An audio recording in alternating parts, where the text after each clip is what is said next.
Mm. Mm. Such a weird day. It's such a weird day. You know? It doesn't feel like a Saturday, but it does, but it doesn't. You know?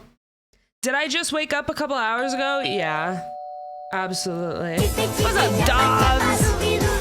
What's up, Crispy?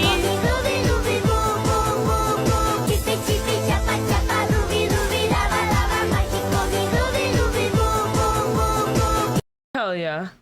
Hell yeah. Oh my goodness, what a normal stream. What a normal stream. Indeed. What a totally normal stream. Definitely not out of the usual. The usual. Ugh. Yeah, it's fucking Saturday and it doesn't feel like it. Nothing going on here. No, nothing at all. Why? There's nothing going on.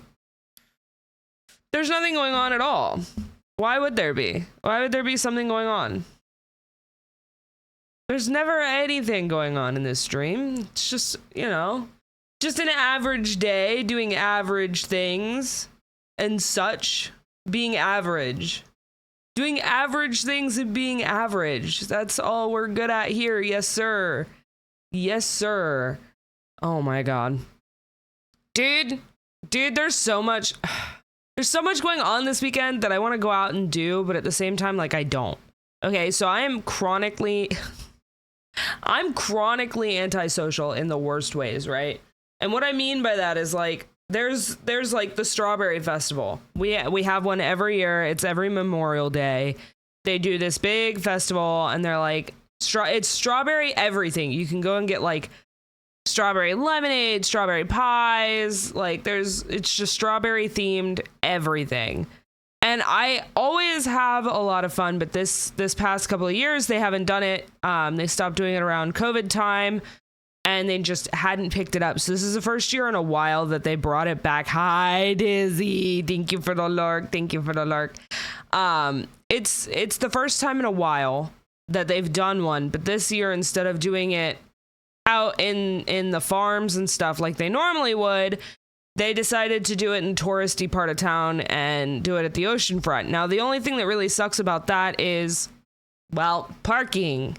On a normal off day at the oceanfront, parking is $12, and you have like 8 parking lots to choose from. I'm sure you can see where I'm going with this. Not only is there 15 million fucking people there, but now you gotta fight for parking, and parking's gonna cost you probably $30 just to fucking park somewhere. Ew. You know? Ew. I'm not here for it. I'm not loving that. Not only that, but it's too many people. It's too many people. So, like, I don't know. I want to go out. And I want to do things, but I don't know what I want to do. I don't know what I want to do. And I don't want to deal with the crowds. Fuck the oceanfront, TBH. Honestly. But at the same time, like, I don't know. I want to go to, like, a farmer's market really bad. Like, a nice farmer's market would be great. You know what I mean? I don't know. I want to go out and I want to do something. What would you guys do? What are you guys doing this weekend? It's Memorial Day weekend. What does everybody have planned? Does anybody have anything good planned? Kind of jealous. I want to go swimming. But I don't want to go to the beach. I never went to an oceanfront before, so I'd go even with $30 parking. It's not worth it. It's not worth it. Our beaches here are gross. The people are obnoxious, and it's just not, it's not good. Stuff with you, stuff with me. Stuff with me. I'm trying to do stuff with y'all. I need things to do. I want to get out of this house. This one, specifically. I want to get out of this house. I want to go do things. You know what I mean? Like, I need things to do. I need things to do outside of the confines of these walls. I sit here. All the time. All the time. This is all I do is sit here. All right. What are we doing today? We need something to do. I had no plans. I'm gonna check some stuff real quick first, though. Here in your very normal stream room is a very normal stream room. Yeah, you know. It's totally normal. There's nothing going on here. Hey, Chris. I know we're sitting here in my totally normal stream room, but the thought has occurred to me that this very normal stream room is pretty old. It's pretty old. It's been a while since I've been in this very normal stream room. You know what I mean? Are you catching what I'm laying down? Are you picking up what I'm putting down?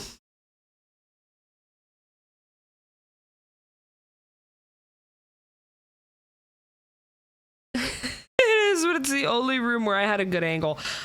Fair, fine, I get it. I'm just saying. Also, I'm trying to figure out, are these my pickle pouches, or are these soda? They're Yoo-hoos. They're my Yoo-hoos. I forgot, chat, we have Yoo-hoos in the fridge. Yeah, they're Yoo-hoos. It looks cozy and you have cool decor. Thank you. Pikachu's my favorite. My giant Pikachu. Definitely my favorite. I am a big fan of this rock right here. This is a good rock, you know? Or my Big Daddy plushie. W. Yeah. It's very cozy in my totally normal stream room that I am definitely sitting in right now.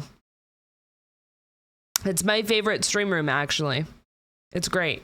It's 10 out of 10. Very good stream room. I want to go party. Chat, I want to go to a bonfire. Is anybody hosting a bonfire that I can come crash? I need somebody in chat to host a bonfire that I can come crash right now. I need bonfire vibes. Bonfire, you say? Why you say it like that? Yeah, bonfire. I'd like to go sit in front of Dark Souls. No, like real bonfire. We can light a fire in the front yard. I don't give a fuck. Look, if we had a front yard, I would. I would be sitting in front of a fire right now. Dubs, I'm coming over to your house. We're gonna have a bonfire. I'm bringing snacks. I don't know what I'm bringing yet, but maybe I'll make some like buffalo chicken dip or something. I'll bring snacks. Somebody host a goddamn bonfire. It's a holiday weekend and I'm in my pajamas. I'm home and in my pajamas. Yeah, it is set up like a hotel here. Let's go light the playground on fire. I don't even think we have a playground here. We have a pool. There's a pool here. I don't think we have a playground. We have a dog park. I don't really want to light the dog park on fire. That would probably smell like dog dicky. You know what I mean? I don't foresee that going well. But yeah, no, our apartment complex is set up like a hotel. So we've got like weird indoor hallways and stuff that lead up to like the actual apartments. So, yeah. We have a little playground and lots of open space. I'm jealous. I'm jelly donut. Man, I want to go touch grass. Chad, I want to go touch grass. I need something to do. Okay. Also, I don't want y'all to laugh at me. But yesterday I got off a stream and immediately loaded up Little Kitty Big City and played it all the way through. Did I complete the game? Yes. Did I do it in one sitting? Also, yes. Do I know how many hours it took me? No, all I know is by the time I finished playing it all the way through, I got off, sat on the couch, and watched what I think was 3 episodes of Degrassi before the sun started coming up. It could be more. I wasn't really paying attention. I wasn't entirely paying attention. Okay. So, I have a couple of things we could do tonight. We could play a game. We could watch some YouTube videos. We could take a nap. We could take a nap. Or I could try and make friends and go touch grass. I'm kidding. Not Crisp sending me a TikTok. Oh no, you like to post. I was like, why is my phone going off? Oh my god, everybody on my live list just went live. Holy cow. Holy cow. I just checked my phone and saw the live notifications. Holy shit. Everybody just went live. Holy shit. Oh my god. Well, hello. Everybody, I guess, woke up and was like, yeah, we're doing this. I'm surprised. All right, Crispy, what are we doing? What are we doing? Are we playing a game? I feel like we should play a game before I decide to just go touch grass. I really want to touch grass. I want to go outside. I want to go outside. I want to go to a bonfire. I want to go do something, but we don't have anything to do because all of our friends are out of town. Ugh.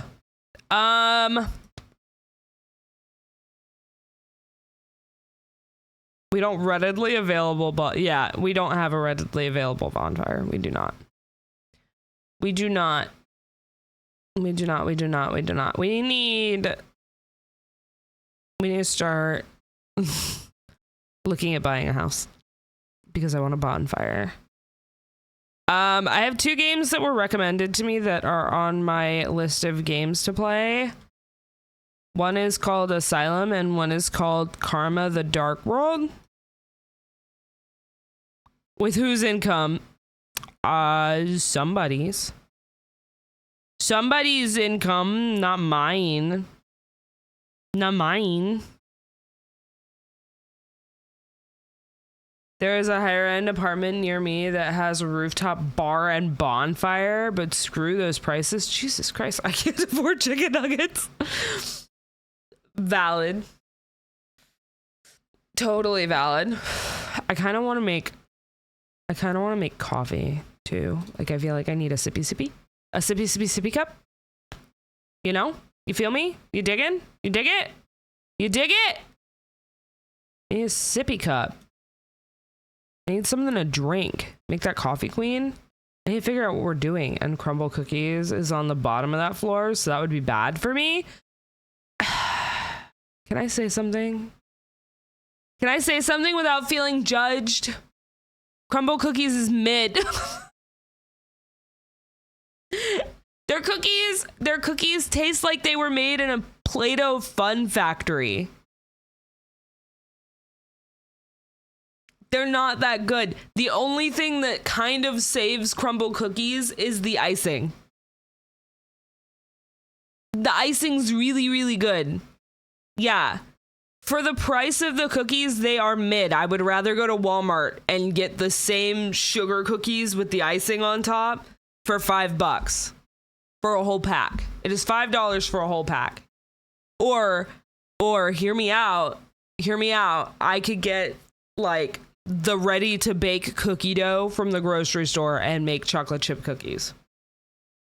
You know, for the price, they're just not great. But you know what is really good and is still pretty expensive and works just like Crumble Cookies? Insomnia cookies. If you guys have an Insomnia cookies near you, you are fucking hooked the fuck up because that shit is so good. It is so fucking good. Okay, I need to go to the store page because I don't remember which one of these games is which.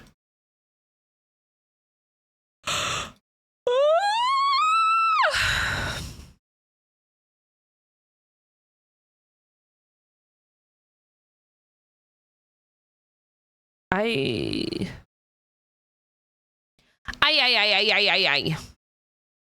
don't know which of these games is which.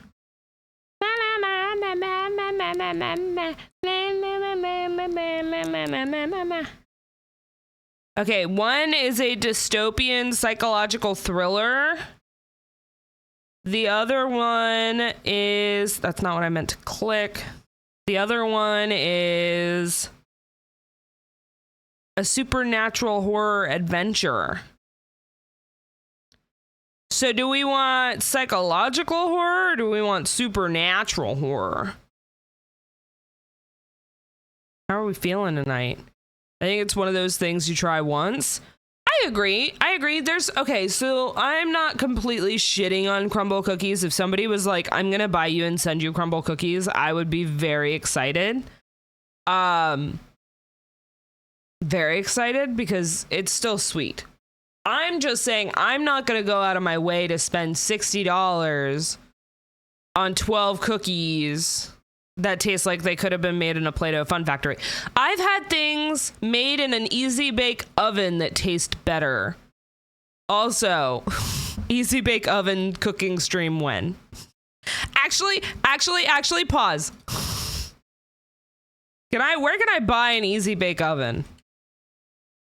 Chat, do they still sell those?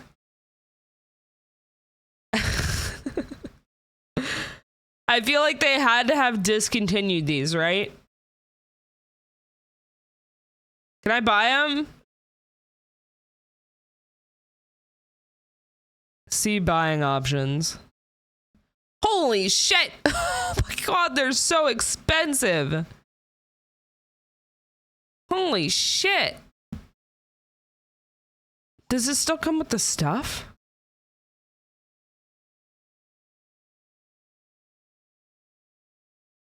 I think you can't get the light bulbs anymore. I would believe it. Oh my god.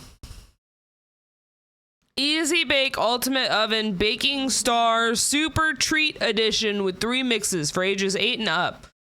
The cheapest they have it is $58, and it wouldn't be here until June 5th.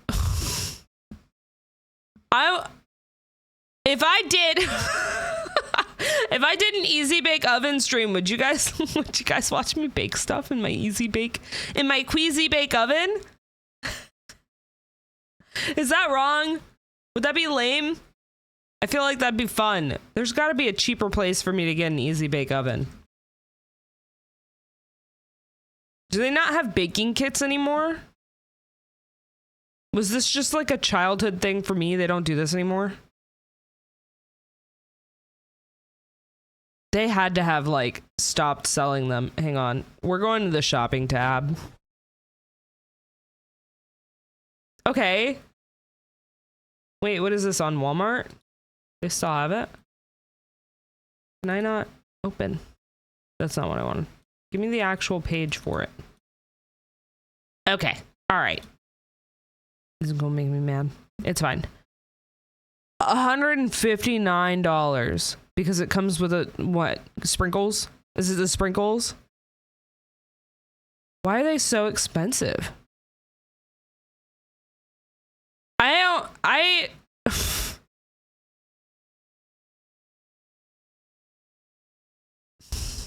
want to make Easy Bake Oven stuff. Is this like a I pick it up in store type thing? Pick up free in store tomorrow. Okay.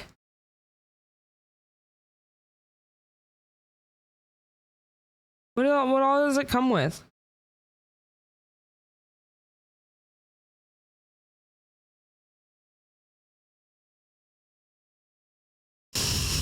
Y'all wanted a cooking stream, right? Y'all wanted a cooking stream, right? Does this count? Does this count as a cooking stream if I buy an Easy Bake Oven, a Queasy Bake Oven, and cook stuff in my Queasy Bake Oven? Oh my god. Cookies. Nah, nothing slapped like my Easy Bake Oven. That's not a bad price. I'd pay that. $50. Technically speaking, it's a cooking stream. That's right. Right. I'm gonna leave this here while I marinate on the idea of, does it come with, includes oven, baking pan, pan tool, and instruction. Food mixes not included, sold separately.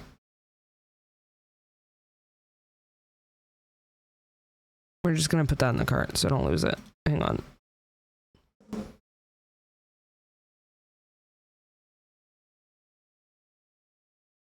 What food mixes do they have? Do they have any? Not you being able to buy them with EBT. I mean, well, it's food, but still, like, that's wild to me. Okay. It's $7.99 a pack, or I could get a 3-pack, but that's shipping. I want to be able to pick it up. I want to pick it up in store. They had the pizza. Queasy big pizza. Mini whoopie pies. Now that's a struggle meal. Right. It's food you have to cook, so it counts. It does count, I guess. That's crazy. I never thought about that though. I guess I would have to like go in store and see what they have. Let's see what they, if I click in store, what does it say? Nothing. There are no easy bake. They're all available for shipping. Shipping arrives tomorrow. I just want to play with my easy bake oven. What other weird ass toys do they have? Do they still have the like,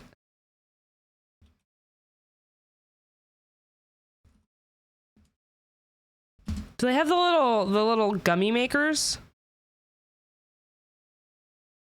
Candy maker. I don't want that. I want like,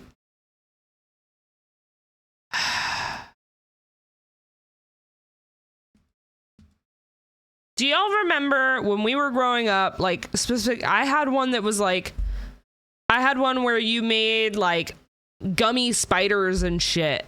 Do y'all remember that? The little science, yeah, the little science gummy bug one. I bought the giant Reese's with EBT just to see reactions. That's fucking awesome. That is hilarious. Okay, I want not interactive pets. Can I see like, that's not what I wanted. Make your own soap. Wait, that's kind of cool. Hello, mini brands. Jess, everybody wants a cooking stream, and I'm talking about buying a Queasy Bake Oven. I wanted to see if they had one of the little gummy things. They don't sort cooking and baking. Here, look, there's a tab, cooking and baking. There's the Easy Bake Oven. They have the Play-Doh food. That doesn't count though, right, chat? If I make Play-Doh food, does that count? I wanted like chocolate pen. I would only draw penises. I would only draw dicks in my chocolate pen. Queasy? Yeah, Queasy Bake Oven. Why is there a wheelchair in there? We don't ask questions. We don't ask questions. Can we get the wheelchair? I mean, it's just the cup holder. It's $15 for the cup holder. Yeah. It's just the cup holder. I'm interested in the chocolate pen. Why is there an air filter? Why is there an air filter?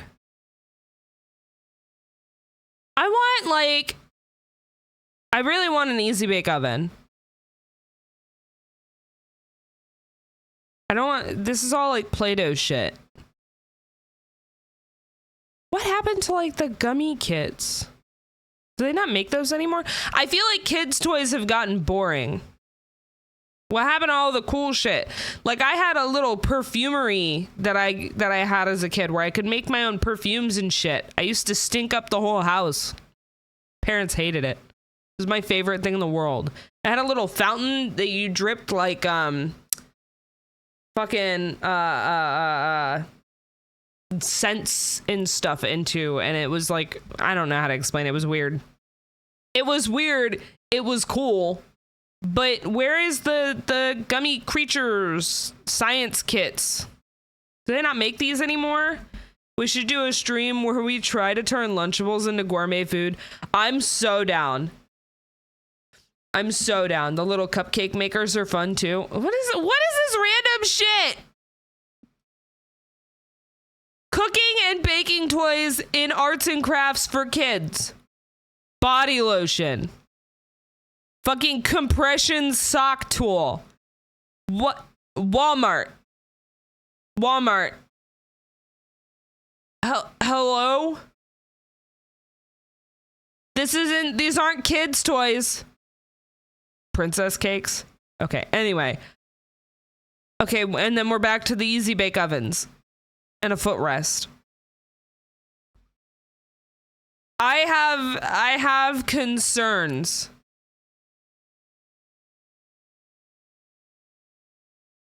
I have concerns. Okay, so departments. Do they not? Toys and outdoor play.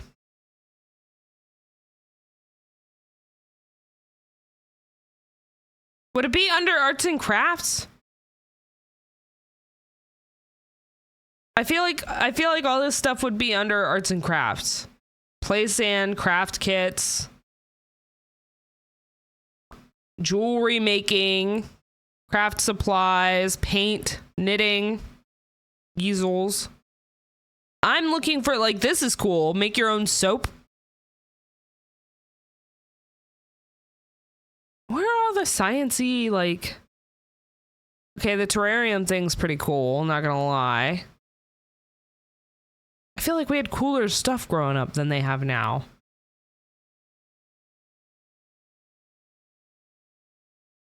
Alright, hang on.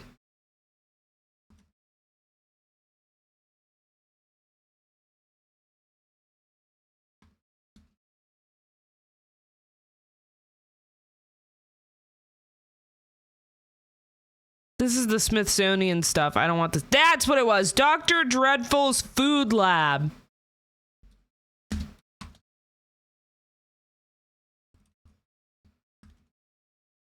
It's been discontinued. Where can I buy it? eBay. I don't trust that. I don't trust buying it on eBay. Show me.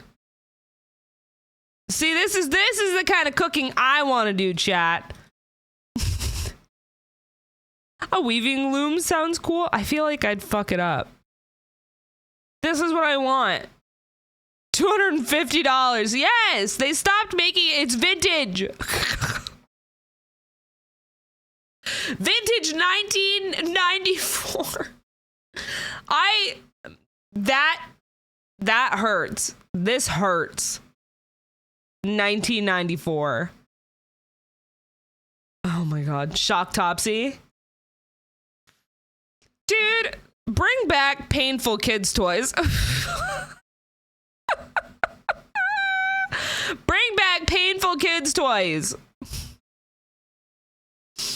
I miss the good old days where I had to worry about my toys hurting me.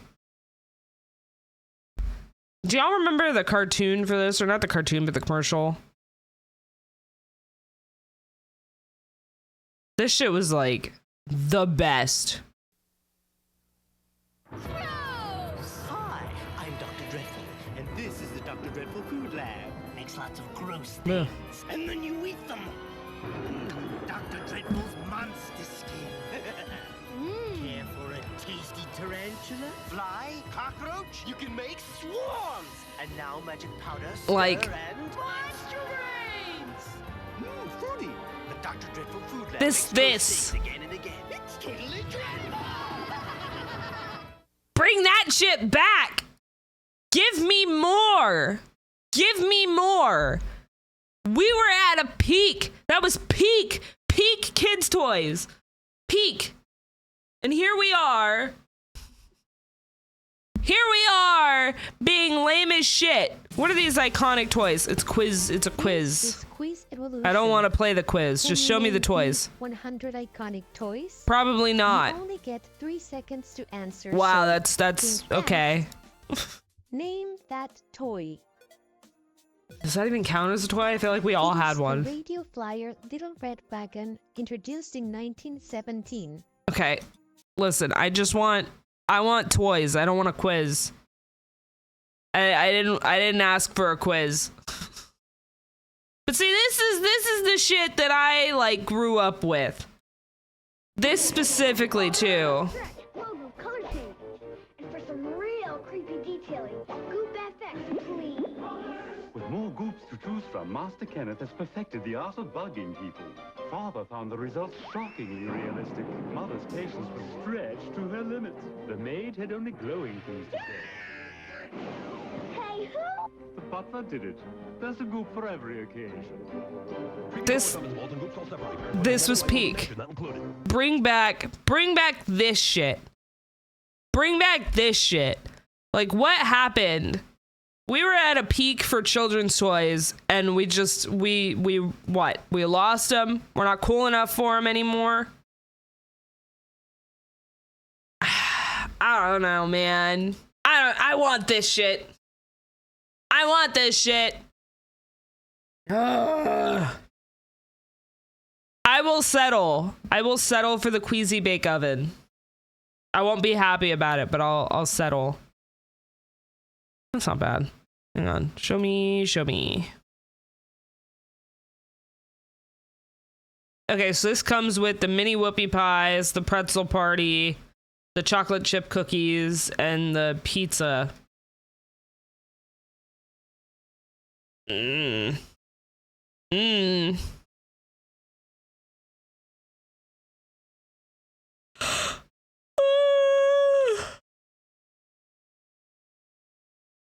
Y'all, are there even any actual like cool kids toys anymore? Or is this it? Did we peak? Did we peak and fall off? Is that what happened? Did we peak and fall off? I think we peaked. I think we peaked too. I'm turning this off. I'm turning this off. I think we peaked. Y2K was the end of an era. It was. It was. Like, we had the more interactive toys. Like, I'm trying to think of what it was called.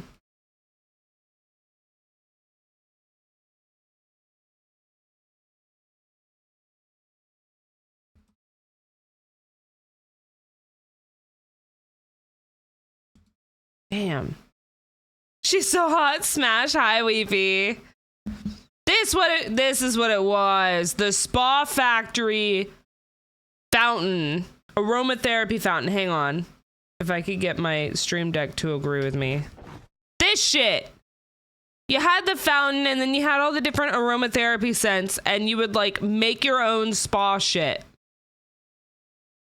They don't make shit like this anymore. And I don't know why. Like, how do I get my hands on this shit? Here's a better picture. It was recalled! Okay.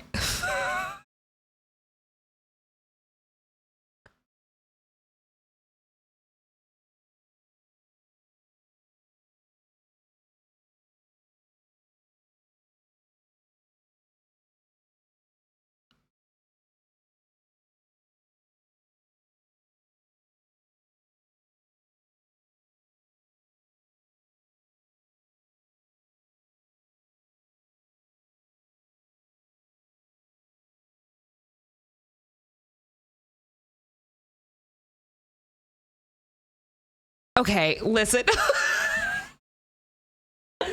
I loved this thing growing up. I didn't know that it was like actually hurting people. That's crazy. Not that I'm having to put vent holes in the jars. This is what it looked like. This thing was amazing. I loved this toy. This was like the most fun I had ever had in my life. I made such a mess. And you're telling me that it was blowing up?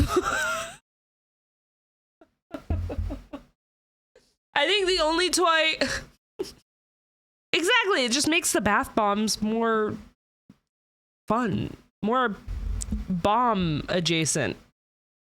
You know, like, I loved this thing. We should look up worst toy recalls.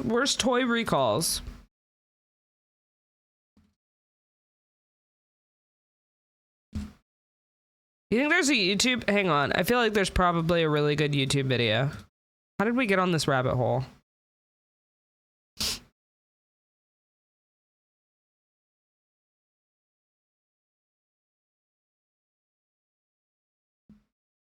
Well, that makes sense.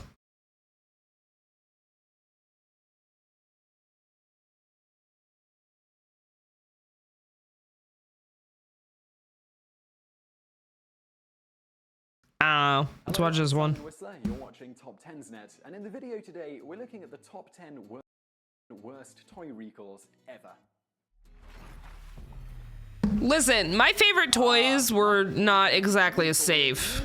Y'all remember moon shoes? Corporate reputation. Parents tend not to appreciate it when you endanger the lives of their precious little snowflakes. Then they go and tell 20 of their friends how bad your company sucks. In the video today, we're looking Fuck moon shoes. I loved my moon shoes.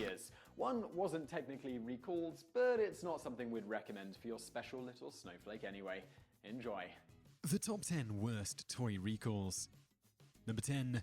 I loved my moon shoes. The fact that you hated your moon shoes is crazy. To strangle themselves with the stretchy cord.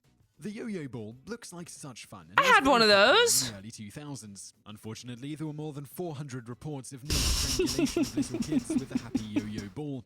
Apparently, they would somehow wrap the stretchy cord around their throats. Consumer Reports stated that it knew of at least 17 cases of kids blacking Not out talking Tom. yo-yo ball.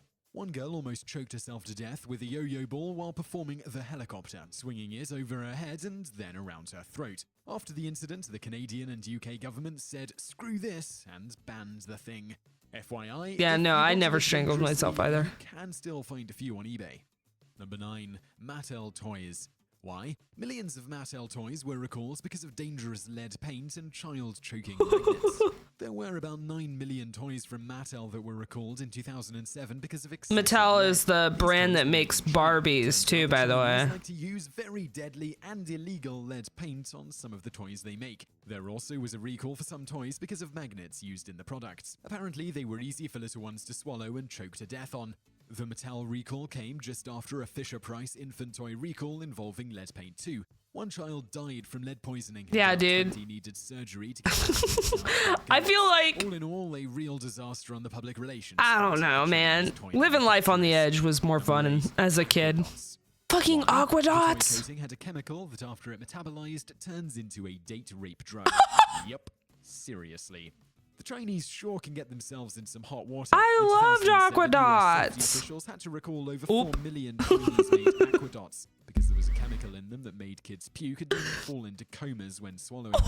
The aqua dots had a chemical that, when metabolized, would turn into the drug GHB, a drug very popular with date rapists. It's Oh my also god, known that's as crazy.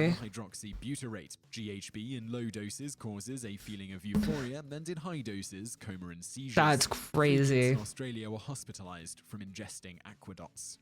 Number 7. Clackers. Why?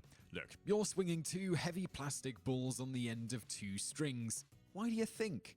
Oh, the 70s. What a great time to be a kid. You could play with all sorts of fun and very dangerous toys and nobody said a word. Well, okay, but I have to say here, the clackers were a really bad idea. Actually, this product was never actually recalled, but that's really hard to believe. These I had heavy balls clackers. slapped into kids' faces, broke teeth, bruised noses, and cheekbones. Also, sometimes the string would break and the clacker would become a projectile.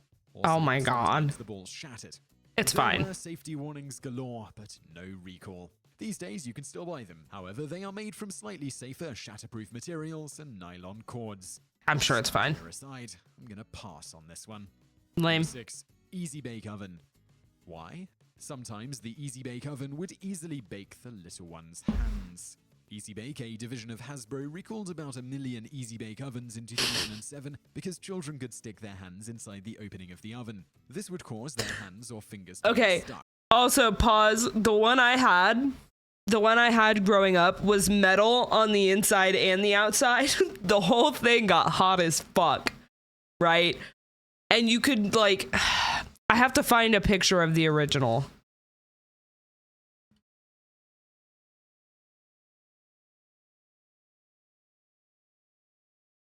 I can't spell. Hello?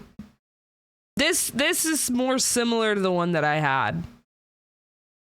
Let's see if I can find it.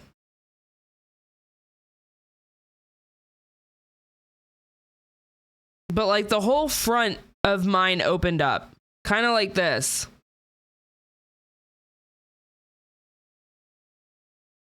But yeah, the whole front of it would open up. You didn't have one of these little side slots. I'm trying to find. Yeah. Okay, so you see how this one's got a handle, the whole thing opens up and you can slide things in and out. This was what I had growing up. None of this like can't fit your hand in it, tiny little easy bake ovens. Like this doesn't even look like the easy bake oven I remember. Like, in what world? So I get it, I guess, but like if your parents aren't standing there watching you use this, you shouldn't be using it. It's got a heating element. I feel like with the Easy Bake Oven, it shouldn't have been a recall. It should have just been like, hey, maybe use it when your parents are present. Like, be smarter than a 5th grader. I don't know. That's just me. I feel like parents should parent their children. There were 30 reports of burns, and one little girl lost a finger. Number 5, Skippy pool toys.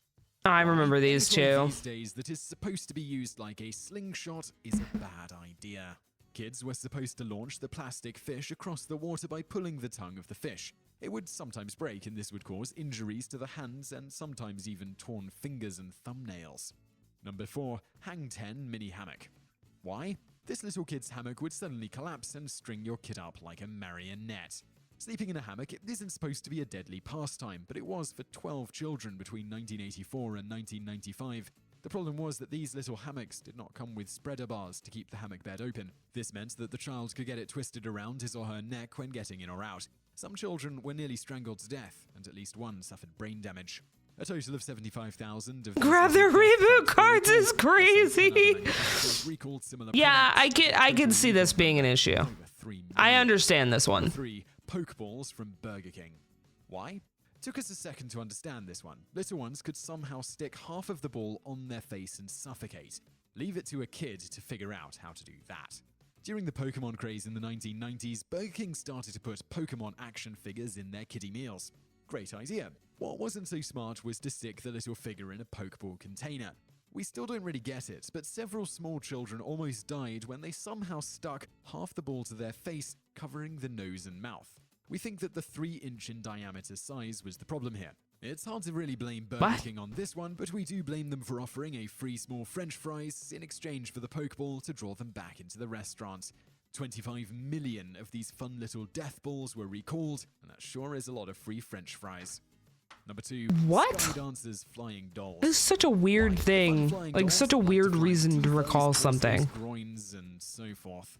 This is true. If they tried hard enough, they absolutely can. The idea was to insert your doll into a launcher. I remember watching people launch these into like fireplaces and shit. Flying doll flew into children's eyes and teeth. Galoob Toys received 150 oh my god, reports, including temporary blindness, concussion, broken ribs, and face lacerations. Worse, the company decided not to report these items to the US Consumer Product Safety Commission. Bad idea to mess with those people. They were fined $400,000. I had one of these growing up. Ruined. Number 1, Jarts. The fuck is a Jart? You have to be kidding. Jarts are the granddaddy of toy recalls. These little monsters caused 7,000 injuries and 4 deaths in the 70s and 80s. It's a metal dart. They weighted so they would stick into the ground. This feature would also cause them to stick into faces, eyes, and guts. Nice. The idea of the game was to throw them underhanded at targets on the ground. It sounds like some kids, big surprise, were doing other things with them. All lawn dart games were banned in the United States in 1988 by the PSC. So I hope you enjoyed that video. What? I would love to know in the comments if any of you ever had Jarts.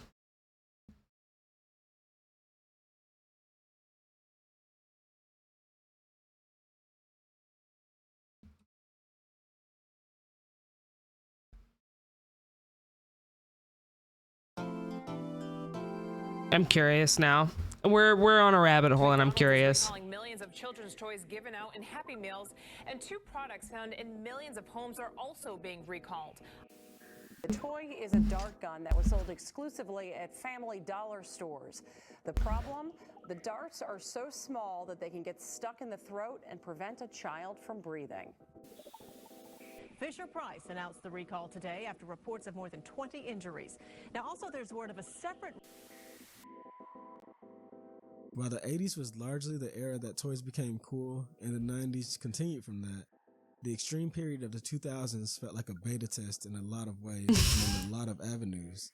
And the test subjects were the kids. I mean, were always thinking about yeah, they were weighted. Get them to obsess over, and sometimes finding out exactly the amount of these toys that I'm seeing on the screen that I had. I'm starting to realize I might have been spoiled as a child. Why don't I see these anymore? So let's cut to the chase and see some of the toys not lost to time, but to threat. What can you dot, then spray for fun? Aqua dots. The magical dots you create, spray, and play. Yeah. Pop, pop, pop, your aqua dots. I loved my aqua dots. Many names: Beatos, Pixos, Aquabeats, and Bendies. I'm not gonna say it. You probably remember them from their infomercial that would run again and again back in the 2000s. Pretty much all of them. That was taking over back then. Listen, aqua dots, moon sand. Kit and the mini balls. I loved that shit. Laugh it up, that kids could make into different designs. Each small ball came in different colors, and once you finished your design, you simply sprayed them with water, which caused them to get sticky and stay together once dry. Sticky. What caused them to bend? Sticky balls. Well, in 2007, a 2-year-old boy and 10-year-old girl would swallow numerous beads and get super sick. Again, why are you leaving your child alone to play with these tiny beads? Where in your brain does that sound safe? A well-known sedative drug used in many cases of data salt that's particularly toxic to children and could cause a coma, as seen in these cases. 4.2 million of the toys were recalled. But like, the toys were re-released in 2009, renamed Pixos, and marketed with a new safety-tested guarantee. To order, you can call 1-800-524-5103. That's 1-800-524-5103. You must be 18 or older to order. Moon shoes. I went feral for moon shoes.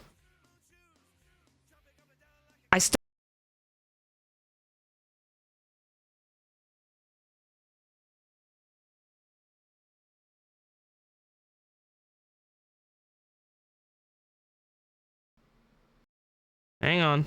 We're coming back slowly but surely. Oh, look, it's crispy. Okay, God. Okay, so there's the kitchen cam. Kitchen cam's working. Can we switch it back to the OG cam now? There we are. We're back. Hi. I had moon shoes. I had moon shoes. I was addicted to them. I'm pretty sure, chat, I'm pretty sure I still have my moon shoes. I'm pretty sure they're in my grandma's garage. I'm like almost 100% sure I still have my moon shoes. The only thing that sucks and the only reason I couldn't like go strap them in my feet and jump around on them is because I'm pretty sure the rubber bands on them are dry rotted to high hell. Of trying to walk without falling in these because the jumping barely worked. Anyways, these shoes originally appeared in the 1950s. But in an effort to find breakout success in the toy industry, Nickelodeon would reintroduce a new version of them to the world with the more safety guarantees. This really was a new era of trial and error for toys, huh? Moon shoes were marketed as trampolines for your feet and were basically plastic blocks with bungee springs attached to the spot where your foot would be strapped to. The idea is that you would be able to jump around and bounce as if you were trampolining. You can't make this stuff up, guys. I love these things. Kids breaking their ankles wearing the shoes around despite the safety guarantee. and thus moon shoes were discontinued. I had one of these too. Not surprised at all.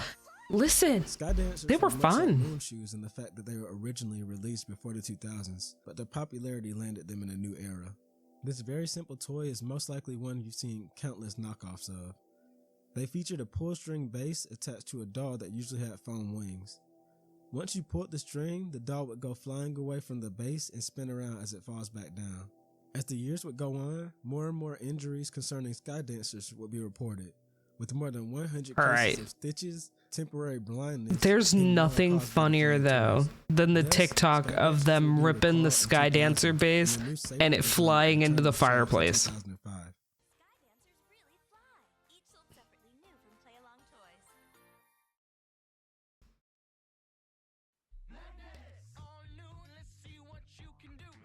This is another case of don't let your children swallow them. Lego were cashing in on for a very long time.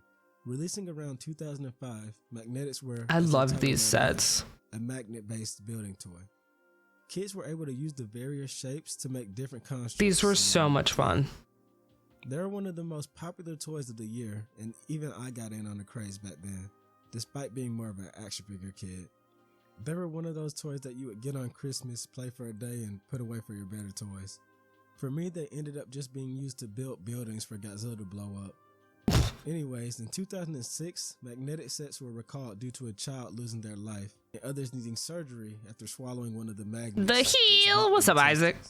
In 2007, we're watching recalled 2000s toys and realizing that I probably should be dead with how many of these I've owned. Ages 6 and up were not affected. Don't let your children, if your children's gonna swallow the toys, don't let them fucking play with them. Featuring multiple versions airing at the same time. Like always, when a piece of media meant for adults booms, for some reason some executive gets the idea to make it into a children's toy. Enter the CSI I had this examination kit. A toy from a show about death and deceit made for your 5-year-old. Yep, the toy I had it. Children to act out their own crime scene. They could mix chemicals, dust for fingerprints, and possibly contract cancer. Yes, the CSI kit was found to contain so much asbestos that it could give children cancer in the future. This asbestos, which was one of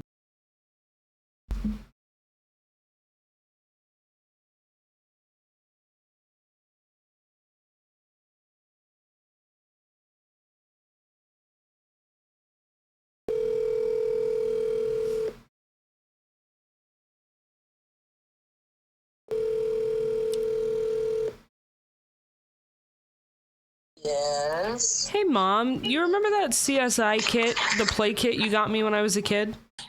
Uh-huh.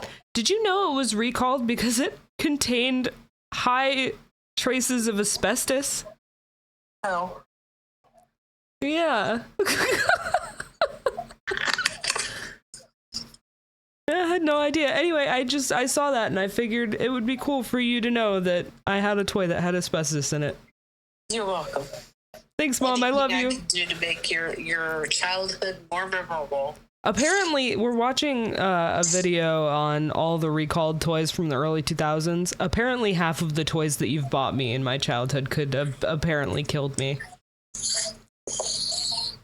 Yeah, like my moon shoes. Used to play with silly things like lawn darts and all kinds of stupid stuff. So yeah, but hey, look, you did something right because I didn't swallow any of the toys that apparently could have poisoned me. So that's good. Yeah, like that. What was that stupid? It was the aromatherapy fountain, the kids' fountain. Apparently, that people were swallowing that and dying from it. Nice. So, high five for being a good mom.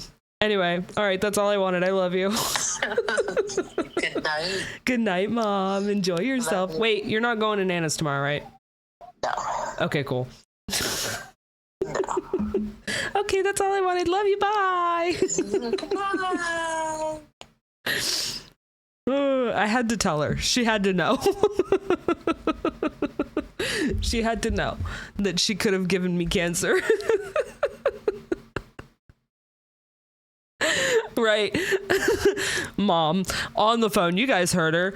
Yeah, we bought you those heavy ass lawn darts you used to play with. You're fine. High five, Mom. We're doing good. The fact that this, not only did she admit to buying for me, but not only that, it contains fucking asbestos. Probably used to feed you paint chips. Honestly, that's why I'm successful. Eat paint chips. Don't do that. Don't do that. Don't listen to me.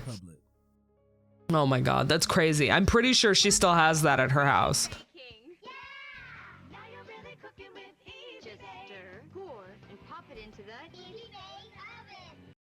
The Easy Bake Oven is a legendary kids toy, originally released in 1963. However, any kid from the 2000s will tell you that it felt like the toy was made for us with how many times we saw commercials for it. The toy originally was released by Kenner, but after Hasbro acquired the company, it re-released the Easy Bake in the 2000s to wide acclaim. The company wasn't happy with. I forgot about the Easy Bake mac and cheese. It was just Kraft, guys. It was literally just Kraft. Or Cookerator, because boys apparently just don't like normal foods. You gotta put some BS on there to appeal to them. In 2006, Hasbro would release a new Easy Bake Oven featuring a working stove warmer. The company would find that many kids and parents alike couldn't take the heat and thus would get out of the kitchen.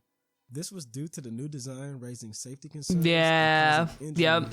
Related to children getting hands and fingers caught in the oven's opening and being burned.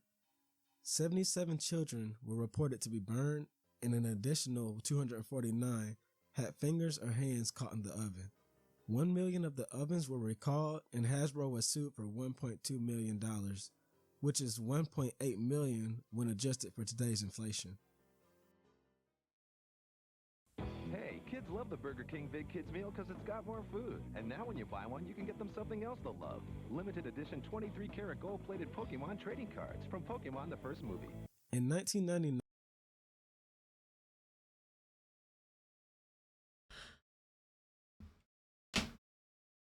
Big Kids meal because it's got more food. And now when you buy one, you can get them something else they'll love. Limited edition 23-karat gold-plated Pokemon 23-karat gold plated in a Happy Meal. What? trading cards from Pokemon the first movie. In 1999, to celebrate and profit for the release of the film Pokemon the first movie, Burger King would team up with Nintendo and Game Freak to produce Pokemon Happy Meal toys. Or Burger Literally. King toys, whatever you call Burger King. Literally. For why? Inside a vacuum Dude, I don't know. Pokeball themed container.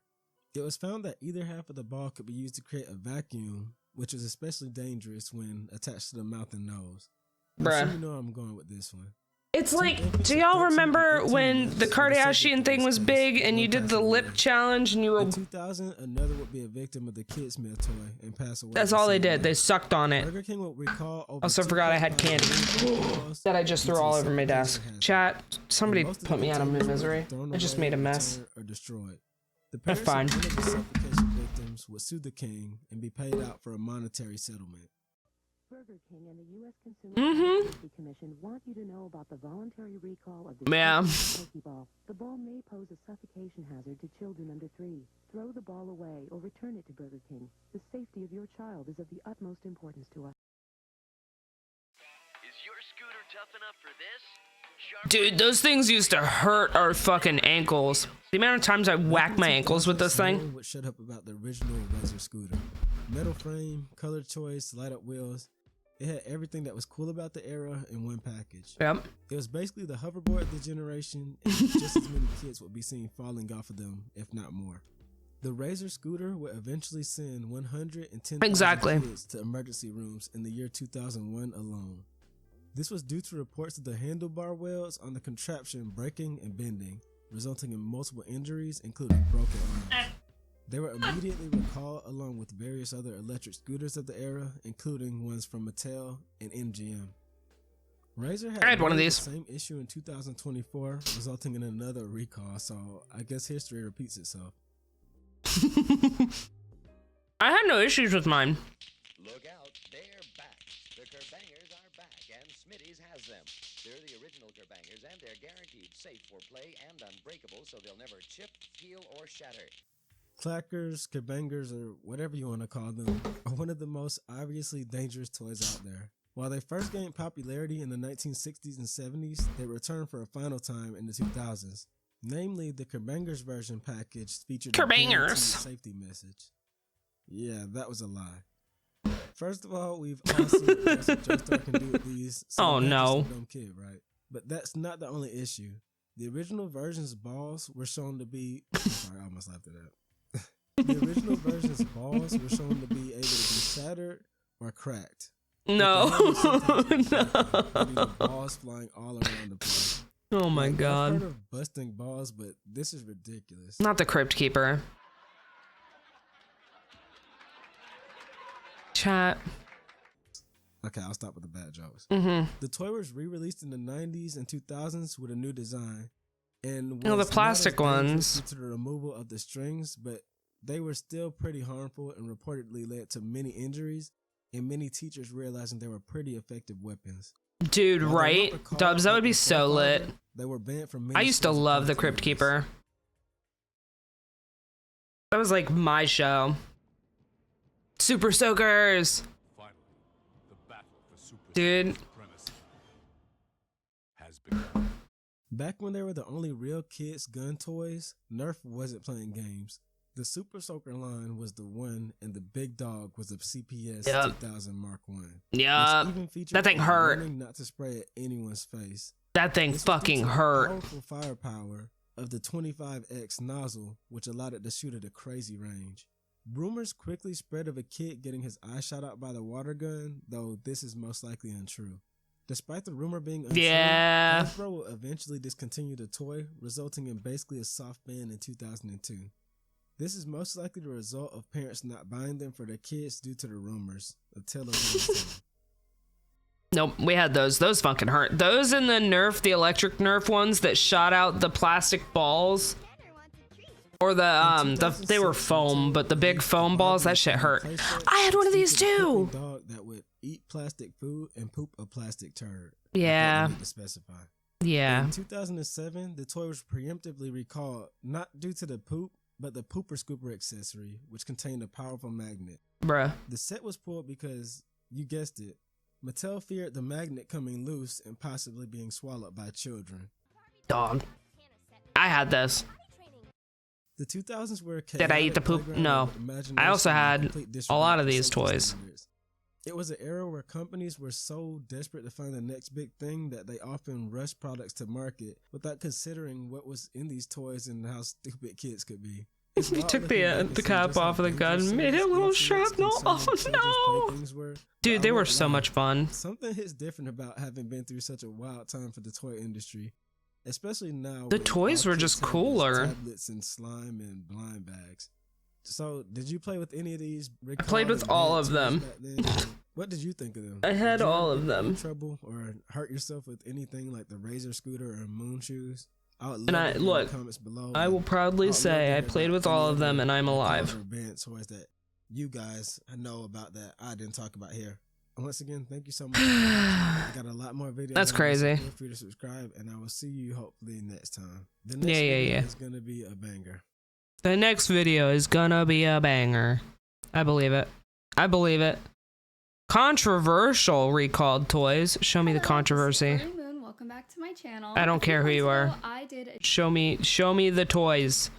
Show me the toys. I thought I wasn't going to, not because show me the toys. Like you guys know, I love to talk about inappropriate stuff. It's just more I felt like everybody knew it already.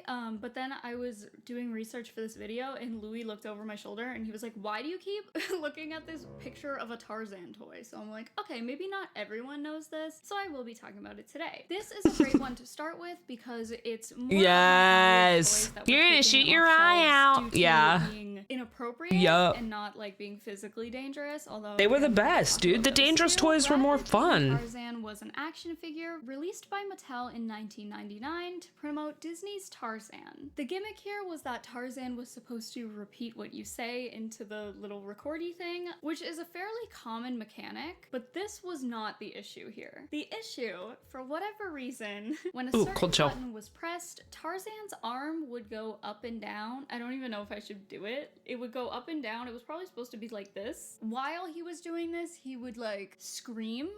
I don't know if this is supposed to be like a yell, like a battle cry, or like, I don't know, I've never seen Tarzan, but it definitely all together just doesn't look right. No.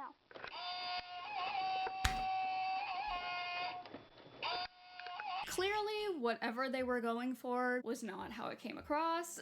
Rad Repeat and Tarzan was recalled shortly after it was released. There's actually not a whole lot of information on when it was recalled, but it is one of the more famous cases of the toy being banned, being referenced I'm sorry.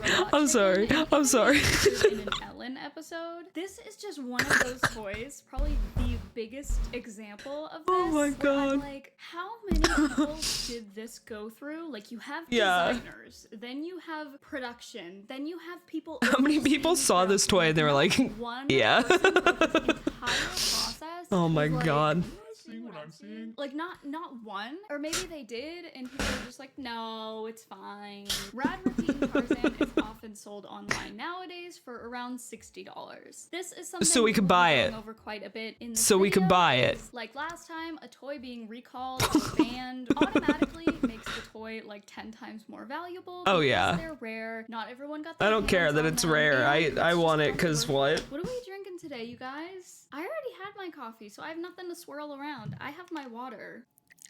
Kitty Kitty Kittens. This was actually recommended to me last time by one of you guys, so I'll put the comment here. I had actually never heard of them until now. They did come before me, so that's probably why. Kitty Kitty Kittens was a toy line released by Tyco in 1992 and later by DSI in the early 2000s. These purring plush cats and other animals featured squishy bodies filled with water, which was meant to make the toys feel more real, but the problem didn't start until the DSI release in the early 2000s. In 2001, over 230,000 kittens were recalled when it was discovered that the water each plush was filled with was contaminated with a bacteria that can cause children to get sick, especially those who already had weaker immune systems. Although thankfully there were no reports of children being affected by this, it seems like the Consumer Product Safety Commission acted pretty fast. Because of this, Buttons, Tiger, Calico, Mittens, Tawny, and Fluffy were all taken off shelves. DSI went on to release 2 more waves of Kitty Kitty Kittens, although the third wave was only released in a set few countries and are extremely rare and almost impossible to find nowadays. You can still find used Kitty Kitty Kittens being sold online, but they're not cheap. It's also important to note that people have this preconceived notion that all Kitty Kitty Kittens were recalled, when in reality the Tyco or early 90s releases had 0 issues and did quite well. Also, a lot of people think that they were filled with water. Aspect, but the purring aspect, they were filled with water and the water was contaminated. Over time, bacteria grew inside of them and it made children sick. Apparently. Like, my question is, were they leaking? Were they leaking? Because they also purred. So there's some sort of like mechanical battery operated portion of this cat that you filled with water. Like, the whole thing just sounds like one really bad idea. Also, what's up, Andy? Was in their head and the water was in their bellies. I think these little guys are adorable, and if I was old enough during this time they were out, I would have been foaming at the mouth for their cute little sad faces. They're so cute. That's crazy, Dubs. So this is the first toy we'll be talking about today that was not recalled. It just sparked up some controversy, and if you remember Bratz, you know parents were always freaking up in arms about Yeah, I had Bratz. Sexy. Yeah. Fear in the hearts of parents who see it as alarmingly sexy, alarmingly sexy, alarmingly sexy. Bratz have been at the forefront of controversy since they first came out in 2001. Unrealistic body proportions, inappropriate outfits, even just the name I had a lot of Bratz. rubbed parents the wrong way, as they didn't want their children to feel influenced and encouraged to act like Bratz. These dolls were a far cry from your typical cookie cutter girl next door Barbie doll who volunteers at animal shelters, does gymnastics, and bakes cookies. Bratz were the it girls, the cool, fashionable, unrelatable counterpart to Barbie. Because of this, I had so many Bratz growing up. Release, a new complaint was at the forefront. The blind date release was not safe from the backlash. Each box contained one of the girl main character dolls and a surprise male doll hidden behind a secret door. I'm not gonna lie, Ooh. this packaging eats. Like, are you kidding me? The box reading, it's 7 p.m. Saturday night. You're all dressed up and ready for your blind date to arrive when suddenly the doorbell rings. Immediately, your heart begins to pound. Who will it be? What will he be like? What does he have planned? It's all a secret until you open the door and I had Beyblades. I also had Beyblades. I wanna be like so transparent, okay? So I grew up, my parents, I was very fortunate. My parents and grandparents bought me a lot of toys growing up. So I had toys from like Beyblades and Kinetics and UB Funkies and the Tech Decks and all that shit, right? I had all that shit, but I also had like Barbies and Polly Pockets and Littlest Pet Shops, right? So I was like the weirdest conglomeration of toys, right? The older I got though, the less I wanted the cutesy girly toys and the more I wanted like action figures and Lego sets and Kinetics and that kind of stuff. I want to preface, I was an outside kid. I was an outside person until I met Crispy, and then I very much became a I need to remind myself what touching grass is like type person. Like, I didn't care, dude. I did not care. I played with anything. If it was a toy and it was cool, I had it. I did not care if it was meant for boys or girls. Like, do y'all remember when they came out with the fucking, oh, what were they? The fucking hamsters. The fucking hamsters that you'd put on a track and they'd run around and shit. Those were cool. Since I couldn't ride my bike, my grandma bought me a badass 4x4 electric truck. Hell yeah.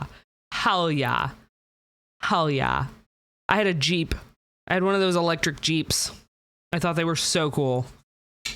Later. Peace out. Have fun. But yeah, no, like when it comes to kids' toys, I did not care who they were meant for. They were meant for me. All of them. CEO of MGA All of them. In hopes of getting the dolls removed, asking whether they, quote, really want our daughters pretending to go on blind dates at 6 years old. Well, then don't buy them for your 6-year-old. I don't know what to tell you. You're the one buying the doll for your kid. Like, you could just Literally. that one. Literally. Don't start typing yet. To be fair, it is a weird concept, almost encouraging little girls to invite strange men they've never met to their house. That's kind of wild. So I definitely get that. Also, the dolls were included with glasses filled with smoothies and like They were smoothies. That's vodka and we both know. No, so, yeah, I'd love to hear they what were you guys smoothies. think about that whole thing, but those were never recalled. They were not recalled. However, they were renamed from Secret Date to Blind Date, which I'm not sure how much better that is. Like, it kind of means the same thing. Maybe they thought Secret Date encouraged children to go on secret dates. Ooh, don't tell my mom. But yeah, so they changed it to Blind Date. Shrek McDonald's cups. This came from one of you guys, so thank you so much. I actually wasn't going to mention any cases involving lead and like lead paint, lead poisoning, because I feel like I yapped so much about it last time. I was sick of it. Hair looks messy. It's still drying. I loved Nerf toys. It's close. I loved the Nerf toys. They hurt so bad though. McDonald's sold Oh, we had these. cups in promotion for Shrek 4. Okay, wait. Okay, speaking of cups, I'm kind of sad that like McDonald's and places don't do this anymore. Do y'all remember the glass fucking Batman cups you used to get? They were so cool. They were so cool. I have a glass cup somewhere. It's from the Return of the Jedi Star Wars McDonald's cups from like 1990 something, right? And it's got the paint on the outside. Anyway, yeah, I had the Star Wars ones. I had the Batman ones more times than not. Honestly.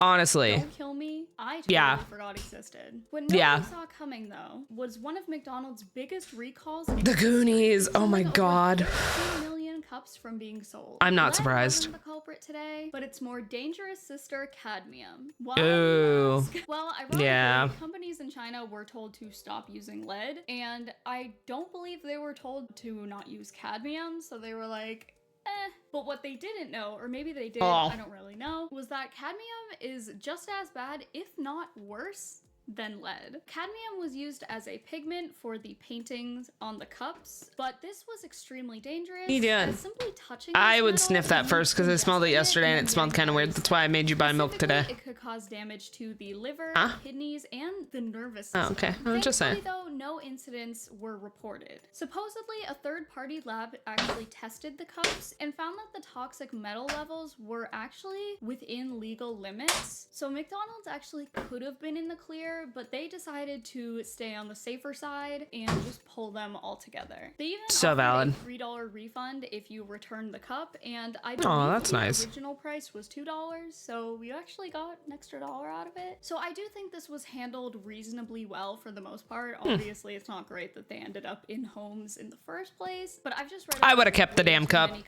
I would have kept the damn cup. way too long. Like, I'm pretty sure the CSI examination. Are you just drinking milk? At the very end of my last video, I'm pretty sure they weren't recalled until like 2 years after they were on shelves. Like, It's weird. It's crazy. Anyway, moving It's on. weird. Don't Austin just drink Powers regular Breaking milk. Bad. I love this one. I just think it's so funny. I miss Toys R Oh, Us so weird. A whole department Okay. store While y'all are watching dedicated this, to I children's toys is not something I have seen since Toys R Us went Oh. out of business, at least in the US in around 20. I am gonna go make coffee. Y'all watch this. Let me know if I miss anything cool. Corporate minimalism and the fact that children no longer have McDonald's. funky spaces. But that's a whole different video, but let me know if you guys would be interested in that. Just like a little rant.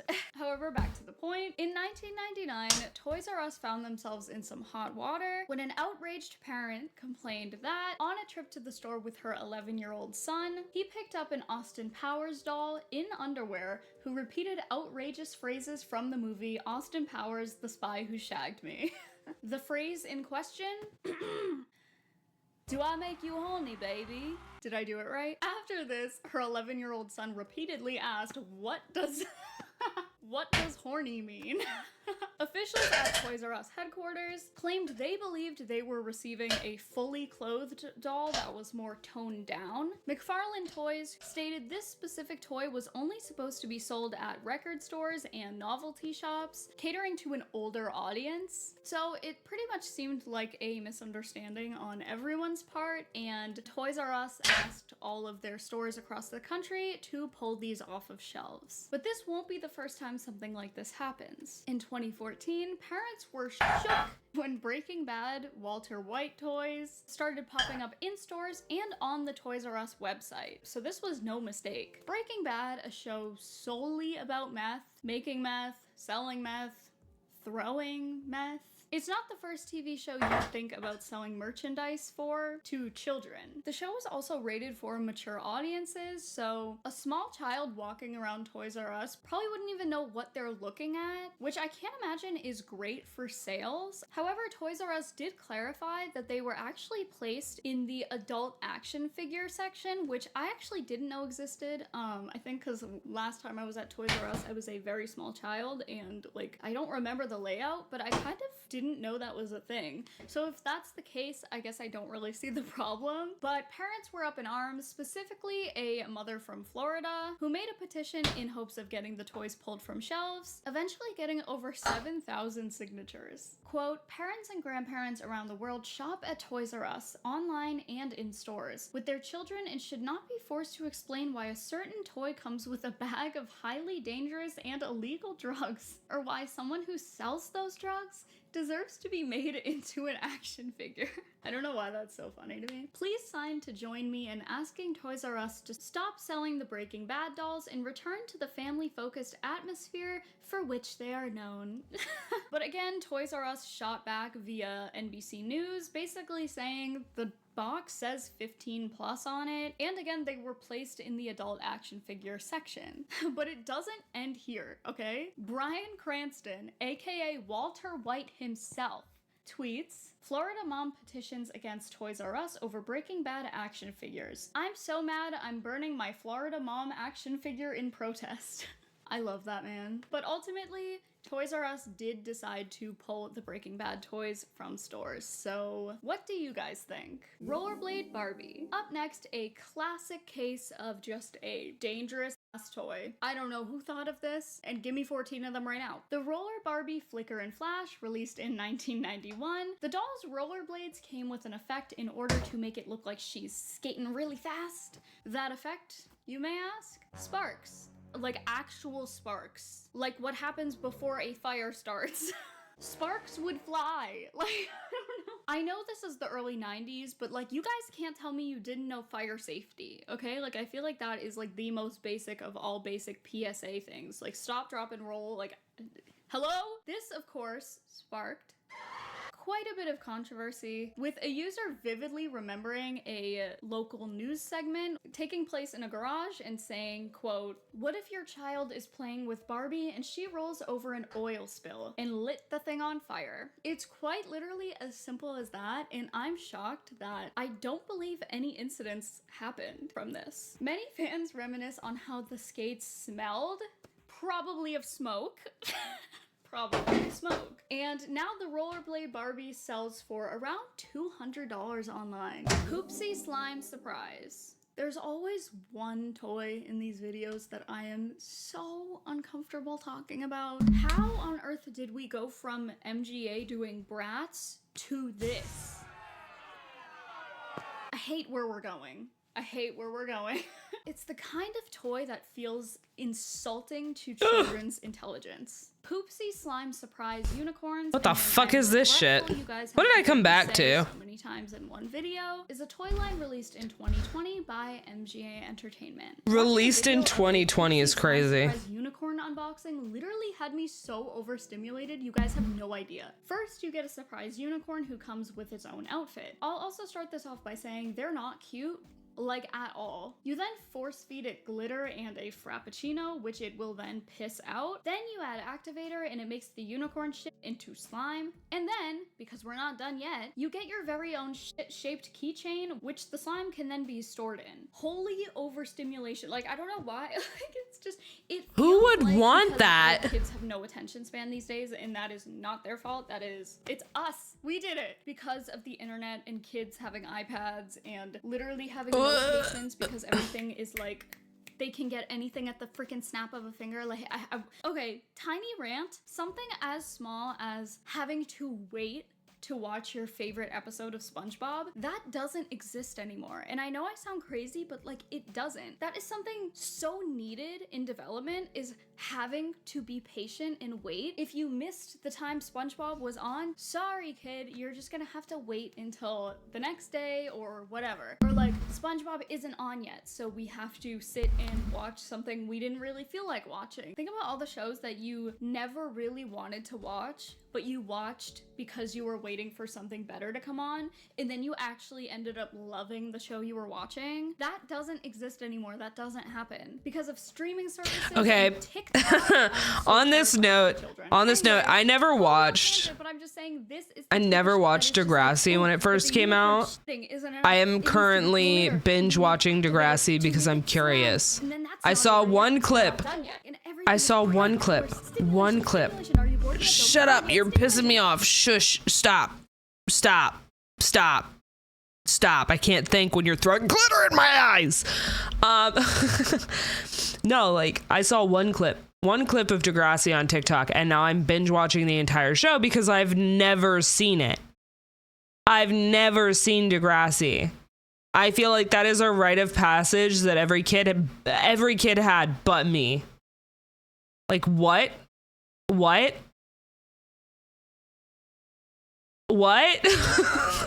Also, nothing's funnier than Drake pretending to be this hard, serious rapper and then watching him play this goofy good boy in this children's TV show.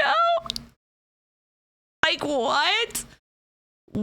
On God, what are we doing? What are we doing right now? Oh my God. You know what I mean? Okay. Yeah, I know what you mean. It's also important to note that it's not just unicorns. They have a ton of other terrifying looking animals that can shit out. Why are we making toys that shit stuff out? Specifically, there's this duck that I am actually terrified of. I just hate this design style. Ugh. Okay. I can't do it anymore. I can't do it anymore. I can't. We need true crime or something. We need true crime or something. I can't do this anymore, chat. I can't do it anymore. Ooh. 3 days ago. It's Call Me Chris. Chat, I love Call Me Chris. A missed call, a text. Have you ever seen Marble Hornets? What is that? In the hallway when no one's home. What is Marble Hornets? Until you can't. In the stories you're about to hear, Tell me more. Unravels slowly, and then all at once. A woman vanishes, but her messages keep on coming. A quiet college student is led into the woods in broad daylight, but never Pretty comes much back. YouTube's And a family first home ARG. seems haunted, and the I truth didn't know is about that. eerie than you can Is it imagine. cool? And each story begins simply enough, but things aren't what they seem. This is Murders with a Twist. And by the end of these stories, you'll question just how well you really know the people around you. Crime, conspiracy, cults, serial killers, and murder. All things that I love to consume, and I know you It was do what too. helped Slenderman get big? It's so fucking good. Send me a link. Find a link and send it to me. Murders with a Twist. 3 different stories with We're gonna watch some Call Me Carson first. crazy endings that you are I not love gonna Call Me expect. So Carson. without further ado, let's unbuckle our Or Call Me seatbelts, Chris. go Sorry, not Call Me Carson. highway, Call Me slam on the Chris. brakes, and bust through this windshield into these Murder with a Twist cases together. Murder with a Twist.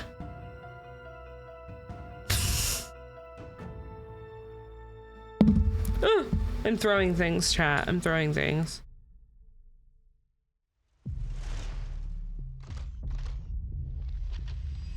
David Crowe Right? was a She's married. She 36-year-old just got auto married. repair shop manager starting a new chapter in Omaha, Nebraska, and he had recently separated from his long-term partner, Amy. The I meant couple Call Me has 2 Chris. children, and he was kind of nervous about getting back into the dating scene again, as you are, especially when you're a little bit further along in life. It can be daunting. And not long after, he would actually meet someone, and that someone was Shanna Liz Golyor, who was also a single parent of 2 children. So Dave and Shanna just kind of casually dated for a few months in 2012 because Dave made it very clear that he was not looking for anything serious at the time since he was just getting back into the dating scene, and Shanna was totally cool with that. She was kind of on the same page. So it was around this same time, after a few months of dating Shanna, that Dave would actually meet a woman. Dude, Call Me named Chris is so Carrie great. Garver. And Carrie was a 37-year-old single mom, and she was a brilliant computer programmer. And they would actually have a little bit of a meet cute because Carrie would actually bring her Ford Explorer in to see Dave at his shop just for maintenance. But it wasn't just maintenance that happened in sparks. I know. They're so cute together. Do you ever watch Coffee House Crime? No? Who's She was that? very intelligent, and she was very lively. I love true And crime on sadly, the kind YouTube. of person Dave enjoyed spending I also love time coffee. with. So that November, Dave would actually ask Carrie out. And their first I sent you the playlist. It's a whole playlist. after dinner, they headed Are we back to going on a Dave's deep dive apartment, tonight but after as they this? Is walked that what I'm in, hearing? they unexpectedly crossed paths with Shanna Goyler, who had stopped by. It's a lot of videos, but they're very short. The Okay. woman that Dave was seeing. And the 2 women exchanged only a brief Ooh, passing Dubs, we glance need in to the talk hallway, more. and Dave didn't We need to think talk much more of it, because I love both true these women crime. knew that he was just casually seeing people at this point. He wasn't committing to anything. So Carrie would spend the night that night. Hmm. Dave figured life would carry on normally, but he had no idea what was coming next. So on the morning of November 13th, 2012, Dave left his apartment to go back to work before Carrie did. And before he left for work, he would give her a kiss goodbye. And the same morning, Dave actually received a strange text from Carrie. And in it, she abruptly proposed moving in with him, even though at this point, they had only been casually dating for about 2 weeks. And Dave was stunned, because this was completely out of character for Carrie. You think you know someone after 2 weeks, you know? But both of them had mutually agreed that they weren't seeking a serious relationship with one another once again. So he was like, what? Why is she just being all weird all of a sudden? Maybe he didn't really know who Carrie was. But he replied, and politely but firmly declined, and he said that moving in together was completely off the table at this point. And almost instantly, her tone flipped. And Carrie would fire back with texts just laced with profanities. She would go on to say, "Fine, I hate you, I'm dating someone else, I don't want to see you anymore, go away." And Dave's What the jaw fuck? just dropped, because what had just happened? How did the funny, kind woman he'd been with hours before turn so vicious so quickly? And that evening, Dave returned home to find Carrie gone from his apartment, which was understandable after the vicious exchange they just had. So for 2 days, Dave kind of was hoping to hear from Carrie, mostly out of concern, but Elise. he heard nothing. But then Dude. the messages resumed, and Carrie began Can we talk about something crazy? Have y'all ever heard of, okay, so there's this case, Elisa Lam. She was found in the water tower, right? I'm sure you guys have seen the video of her freaking out in the elevator. Right. And then everybody's drinking the dirty water from the hotel because nobody knows that she's like in the water tower deceased. Did y'all know there is a movie called Dark Water where at the end of the movie they find the body of a missing little girl in a water tower in this old apartment building? That movie came out years before Elisa Lam ever ended up in that water tower. Isn't that fucking crazy? Isn't that fucking crazy to think about? Yes, the Cecil Hotel. Yes. There's like a movie. There's a movie called Dark Water that came out years before the Elisa Lam case, where the whole plot is surrounded around this gross, dark, dirty water that people are drinking in this hotel block, where they inevitably find the body of a missing little girl in the water tower. It's just such a weird coincidence that for whatever reason, I have yet to see anybody on YouTube talk about. I don't know if maybe the movie Dark Water is just not a popular enough movie that nobody had maybe seen it and put 2 and 2 together. But I was thinking about it the other day. I was rewatching Dark Water because it's one of my favorite early 2000s horror movies. And I stopped for a minute and I Googled and I was like, when did Elisa Lam end up in that water tower? Years later. Which is just, it was mind blowing me. I never knew. The child's name in the movie is Cecilia. Her name is Cecilia. Fucking crazy. Okay, we're gonna pause this. I'm gonna pull up another fucking tab because I was just thinking about this and I was like, I wonder if you guys know, because you guys seem to like true crime.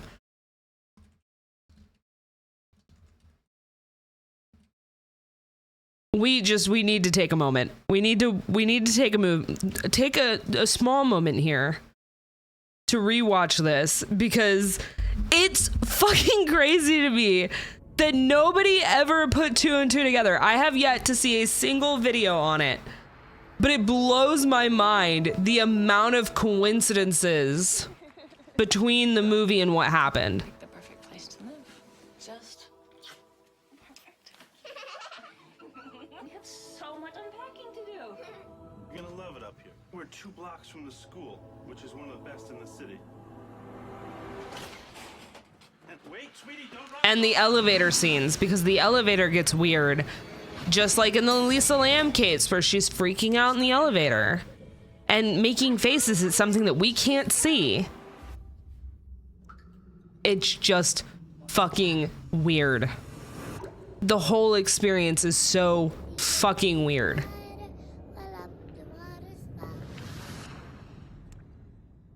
There's a leak in my bedroom ceiling. I can hear that there's someone running water upstairs. Did you say upstairs? It's super creepy. It's so weird. Yeah, plus them all drinking the gross water for months. They're drinking this water. It's so weird to think. Why was the door open? It was locked. Someone else opened it. Hello?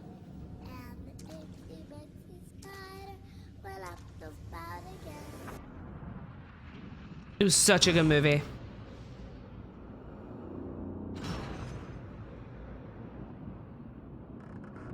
We need her to do a deep dive, right?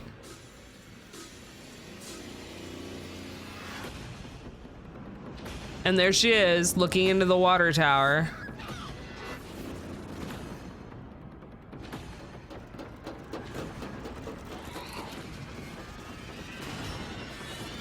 It was such a good movie. Such a good movie.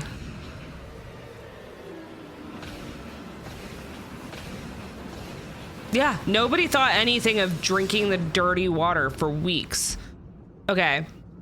So we have the movie plot. Y'all are familiar with the movie plot.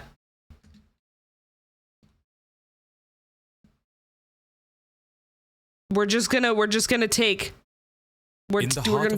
a quick little moment. Hides a myriad of dark secrets, but none so chilling as the mysterious death of Elisa Lam. In 2013, this Canadian student vanished. I feel like I missed so much. Okay, we're gonna get you up to speed. We're gonna get you up to speed really, really fast. Okay, so we're talking about the movie Dark Water. Are you familiar with the 2004/5 movie Dark Water, where her mom and this little girl Cecilia, like the Cecil Hotel, Cecilia, move into this apartment building and later are drinking dirty water. They're plagued by leaks. They're plagued by all kinds of stuff going on in this apartment building, to then find out at the end of the movie that there's a dead little girl in the water tower on top of their apartment building. Right. Elisa Lam. Not only is there Elisa Lam in the Cecil Hotel, there's a coincidence.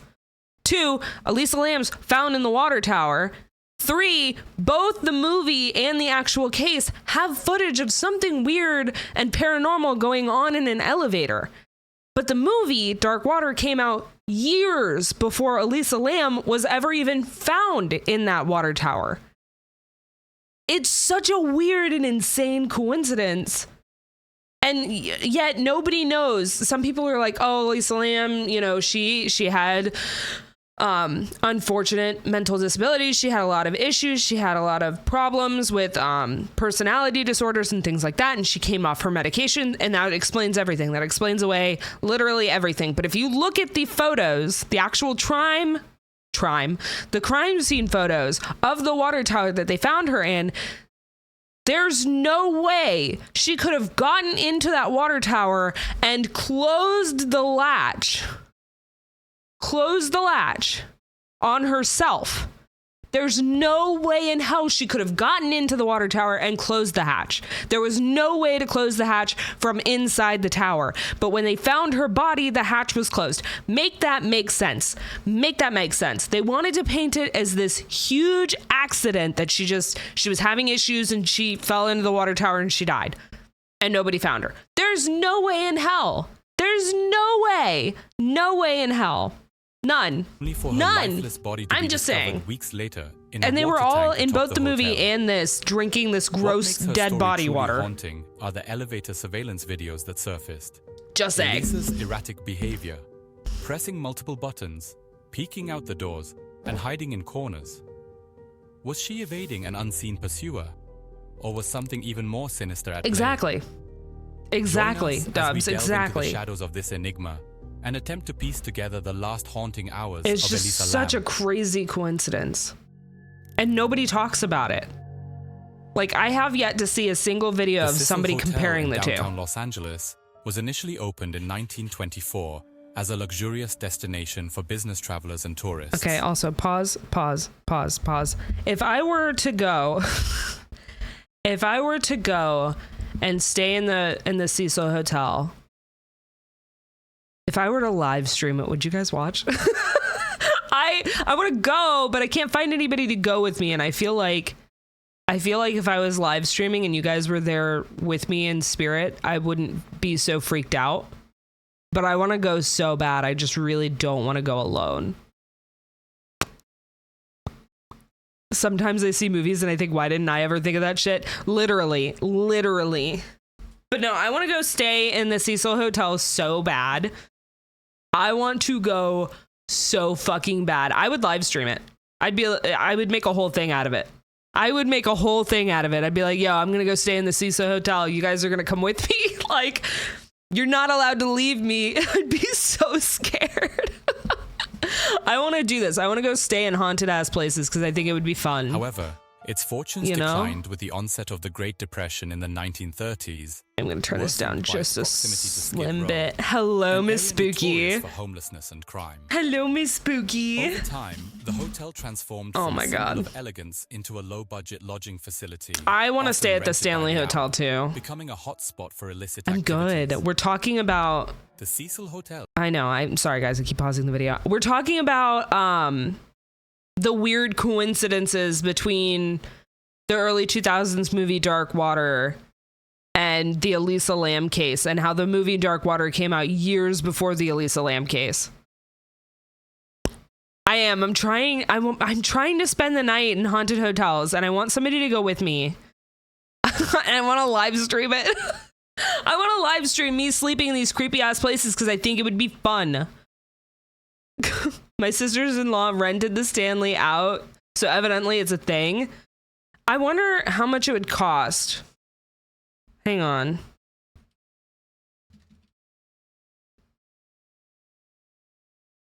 It's in California. It's in Los Angeles. Check availability.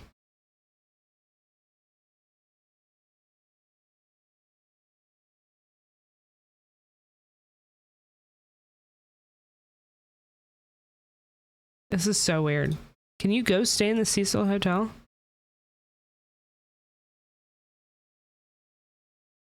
Is there a website for the property?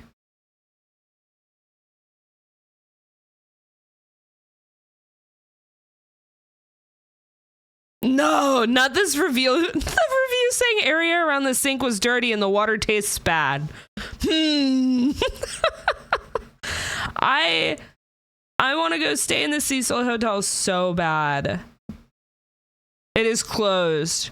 Yelpers report this location has closed. How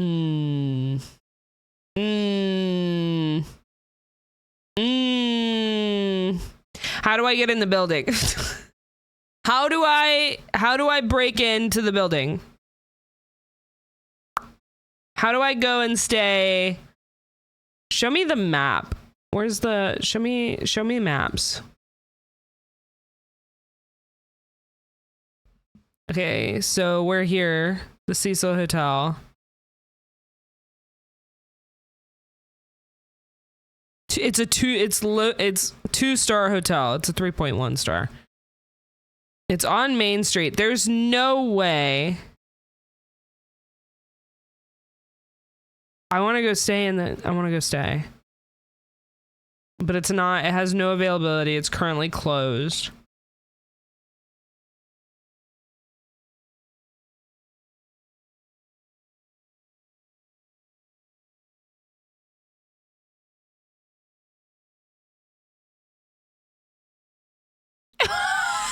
If you stay here and get murdered like a lot of the other guests, do they refund the room? Thanks in advance. Wow. In case you guys didn't know, Elisa Lam was not the first or the last person to die in the Cecil Hotel. She was not. There were a lot of unfortunate, unlucky residences. A lot of people blame that on the fact that the Cecil Hotel is very, very close to Skid Row, and Skid Row is known for having a lot of crime and things like that. I would love to go and stay in haunted hotels and visit some like haunted spots. If that's something you guys are into, I would so be down to do more stuff like that. Me and Crispy, when we first met, our whole thing was like going and basically breaking into these abandoned ass buildings and shit. I want to go stay in the Cecil Hotel so bad. There's got to be a way for me to get into this building, right? You think if I contacted the owner and was like, I just want to do a walkthrough, they would let me? I don't think they'd let me. That'd be really cool though. I just want to go inside and take a walk around. I feel like that would be enough to scratch that itch. But I'd want to be there during the night, and there's no way in hell they're going to let me. But they are definitely closed. They are no longer open. They're probably just going to rebrand and open as something else. I hope they do, because even if they rebrand and rename, I'm still going to go inside. I'm still going to go inside. Okay. Oh my God.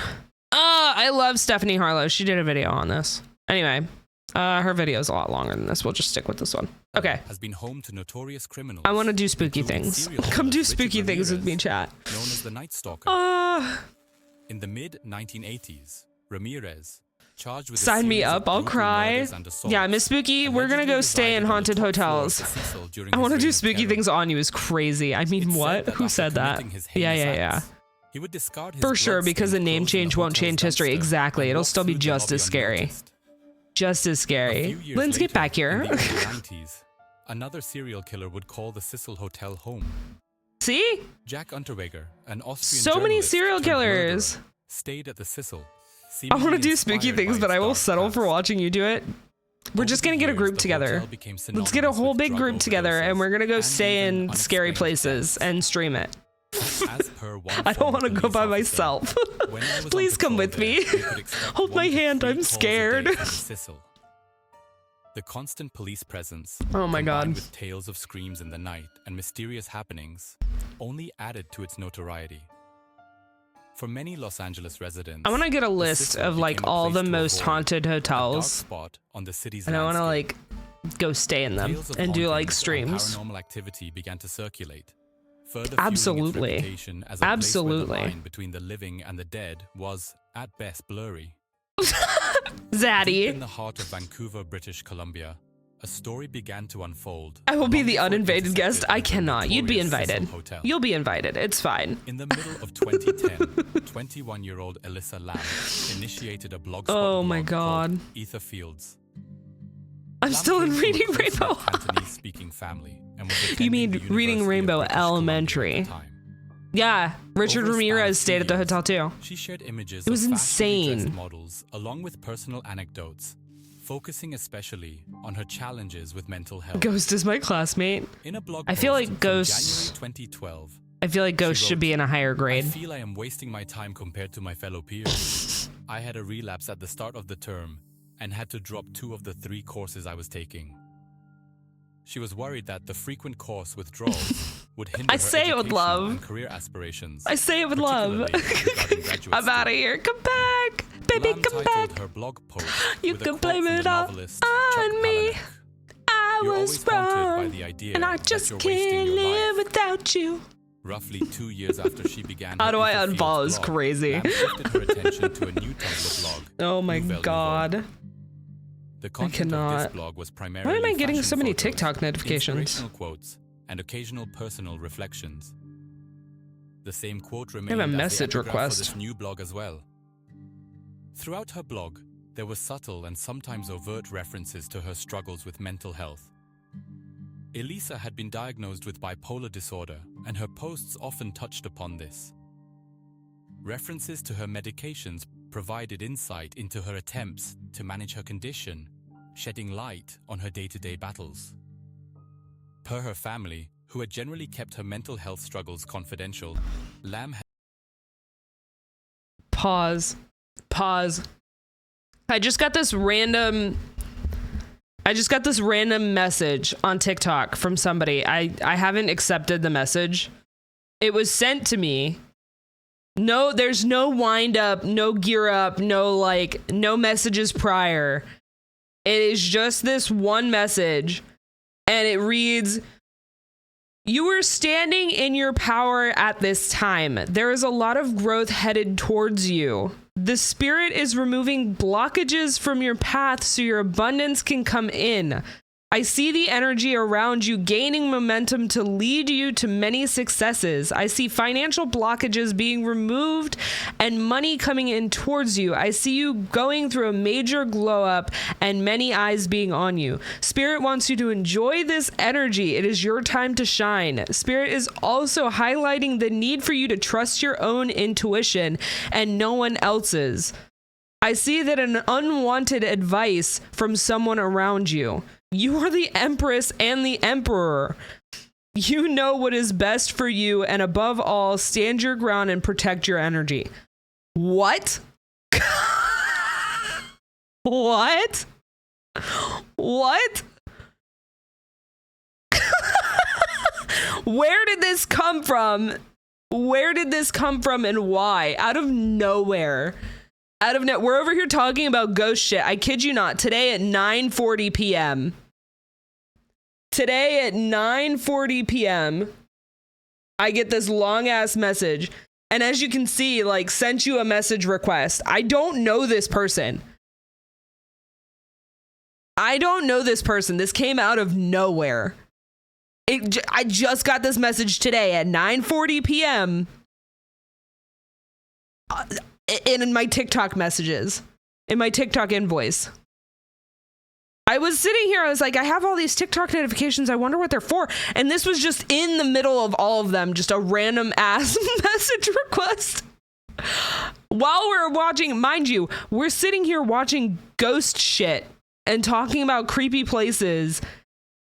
And this person messages me about spirit energy. What?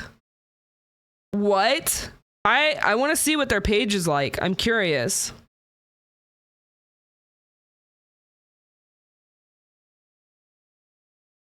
They're an energy worker, but they don't really have much on their page. That's so weird. I have 2 from like fake accounts asking me how I'm doing and where I'm located. That's crazy. That's crazy. See, those are like the normal messages I get of like, hi, gorgeous. Where are you from? I would like to meet up. I get a lot of those, but this is like out of left field. This is so weird. What? Thank you for saying that you see me going good places. That's always nice to hear. That makes me feel good. That's so out of left field. I align chakras and blowbacks out. That's fucking hilarious. That's fucking hilarious. Oh my god. 10 out of 10. Okay. I needed to pause for that because that was so out of left field. Okay. Suicidal tendencies or behavior. Back to our ghost video. There was one report suggesting she had briefly gone missing. Oh my in the past. God. Lam was also known for sometimes slap that on a business card, right? For bipolar Shit. disorder, leading to Oh my God. where she experienced hallucinations. Someone messaged me to sit on their face. How much are they paying? Under her bed and had to be hospitalized for it. How much are they? How much would they pay? Journey across the US was meant to be one of self-exploration. She had mapped out a series of stops across California, immersing herself in the culture. Nothing. history, Reddit people and are cheap. vibrancy I'm each fucking location weak. had to offer. There was one that said I'd do what the voices in my underwear tell me. The Cecil Hotel in Los Angeles. Oh my God. It's unclear how Elisa learned of the Cecil or what made her choose it as her place of stay. Perhaps it was its affordability, or maybe its location in the heart of downtown Los Angeles. However, one could speculate that she might not have been fully aware of the This hotel's is true, past. I guess. It's Throughout her weird, trip, she regularly but true. updated her family on her whereabouts and adventures. In these communications, Elisa expressed excitement, wonder, and the occasional fatigue from her travels.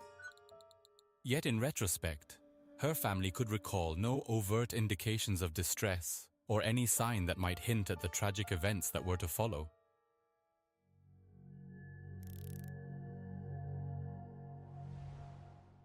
Elisa checked into the Cecil There's no Hotel way she on wasn't January murdered. 28, 2013. For the first 2 days, Yeah. she lived in a shared room on the 5th floor. Yep. But was later It moved sure to room is. 506, a separate room of her own. On January 31st, Honestly, my Reddit message requests are feral, but I will say they're polite. I was gonna say, I haven't gotten any like super negative message requests. with her family. Usually they're and her just phone weird. records indicated I get a lot frequent of calls weird back message home. requests. Her Tumblr, Nouvelle Nouveau, Fucking continued Tumblr. its stream of posts. Her last post was scheduled reblogs, a feature on Tumblr that allows users to queue up content to post at specified times. This further deepened the enigma as her online presence continued even in her absence. Elisa had promised her parents she would check in daily. When a day passed without a call on February 1st, it caused a slight concern. As more days went by, that concern turned to alarm. On February 4th, her family finally reported her missing to the LAPD. The Los Angeles Police Department, familiar with the Cecil's May I infamous please history, admire took the those case with toes, fair immediate maiden?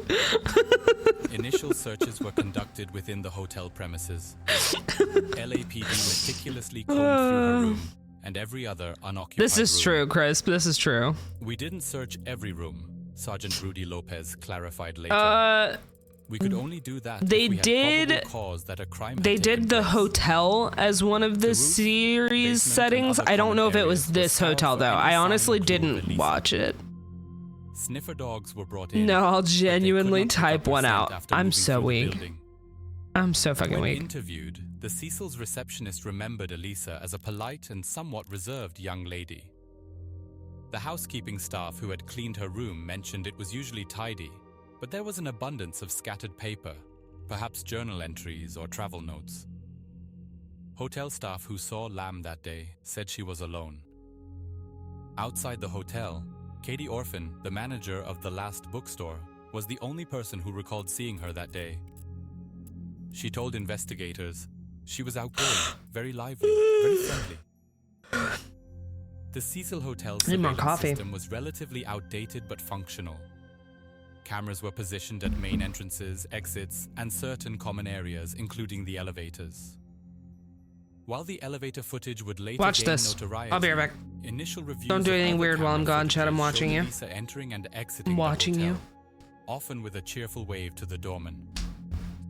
But the other videos, when seen in retrospect, showed nothing that hinted at the impending enigma.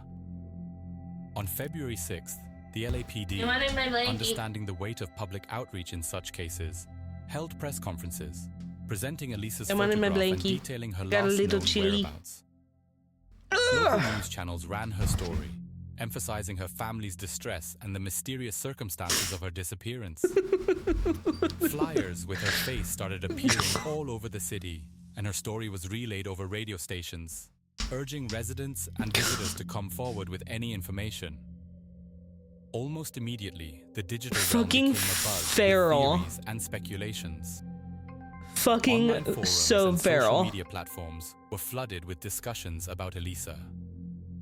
Amateur sleuths started piecing together her online activity, analyzing her blog posts, and even reaching out to her online friends for clues. Investigators started retracing her steps. No, before her delete my mysterious message because I don't think I can. and I found got you. that I she got had you. gone to a live taping of the famous TV show Conan, and there I she got you. started acting strange. Word. She even sent a letter to the show's host that promptly had her removed from the building by security.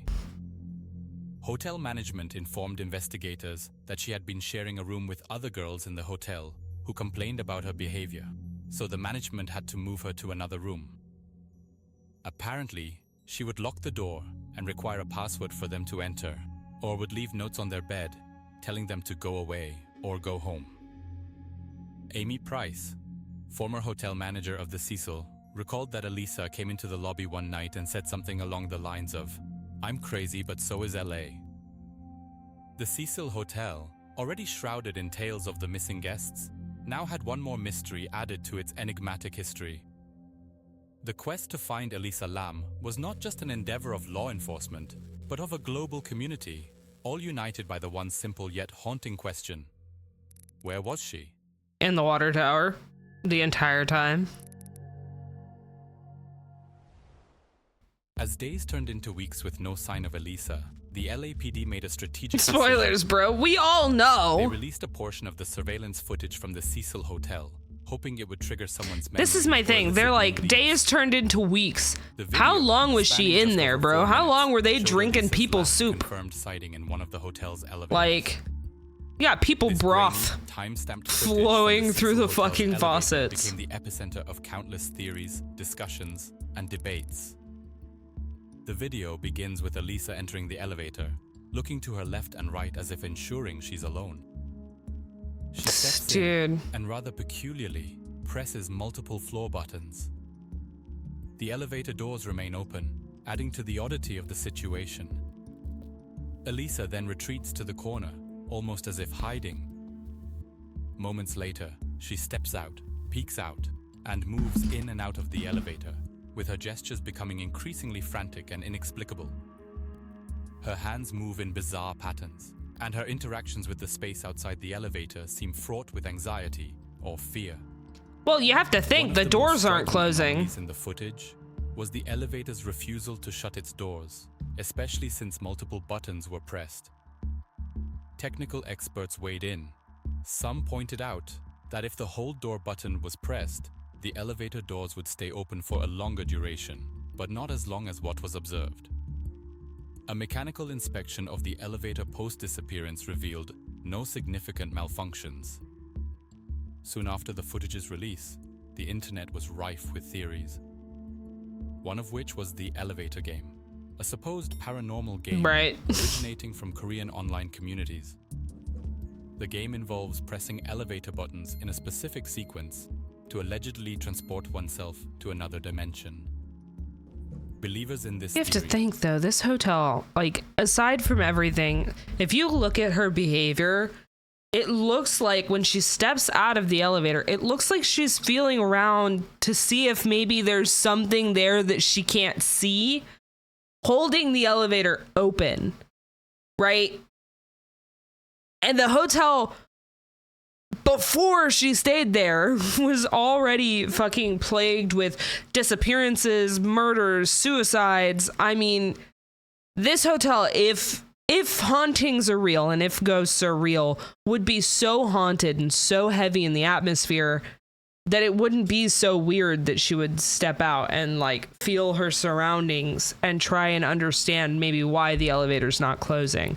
So I don't think it's that weird. Seemed eerily reminiscent of someone attempting this game.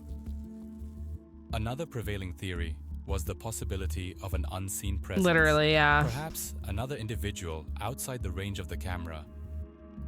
Elisa's behavior resembled someone trying to hide or evade detection. She peered outside, cautiously and anxiously, as though expecting or fearing someone's approach. However, no evidence corroborated the presence of another individual during those crucial moments. For some, especially those from Eastern cultures familiar with spiritual and paranormal stories, her actions were an attempt at communication with unseen entities. Others, particularly from a Western perspective, leaned toward clinical explanations, referencing possible hallucinations or mental health crisis. And yet, some others saw her actions as those of a young woman playing or being whimsical. Several video forensic experts stepped forward, offering to dissect the footage for anomalies. Frame-by-frame analysis were conducted to spot any inconsistencies or telltale signs of tampering.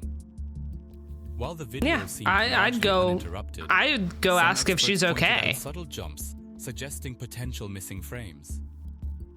One of the most debated elements of the video was the timestamp. Parts of it appeared obscured or blurred, making it challenging to see the exact time of the events.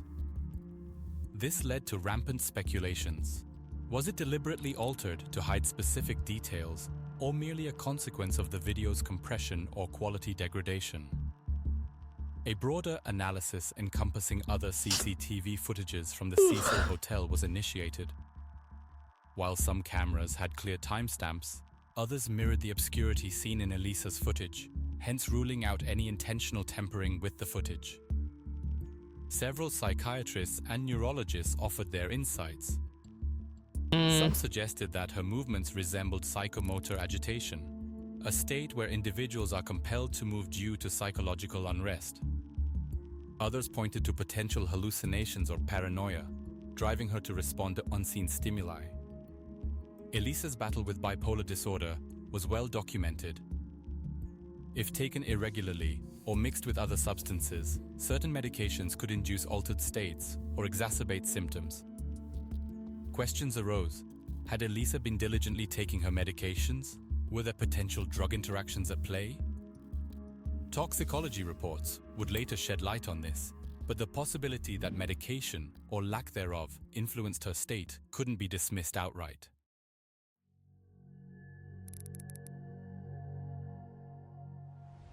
Exactly. A looming Exactly. question was the Cecil's water tanks.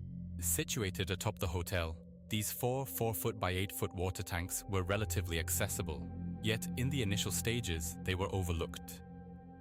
As days unfolded, an unrelated but growing chorus of complaints began to emerge from the Cecil's guests. According to Sabina and Michael Baugh, a British couple who was staying at the hotel at that time, the shower was awful. When you turned the tap on, the water was coming black first for 2 seconds, and then it was going back to normal. The tap water tasted horrible, Baugh said. It had a very funny, sweety, disgusting taste. It's a very strange taste. I can barely describe it. Faced with these complaints, the Cecil's management responded with initial measures. They checked the hotel's plumbing, queried the municipal water supply, and even dispatched maintenance crews to inspect the issue. However, the root cause remained elusive.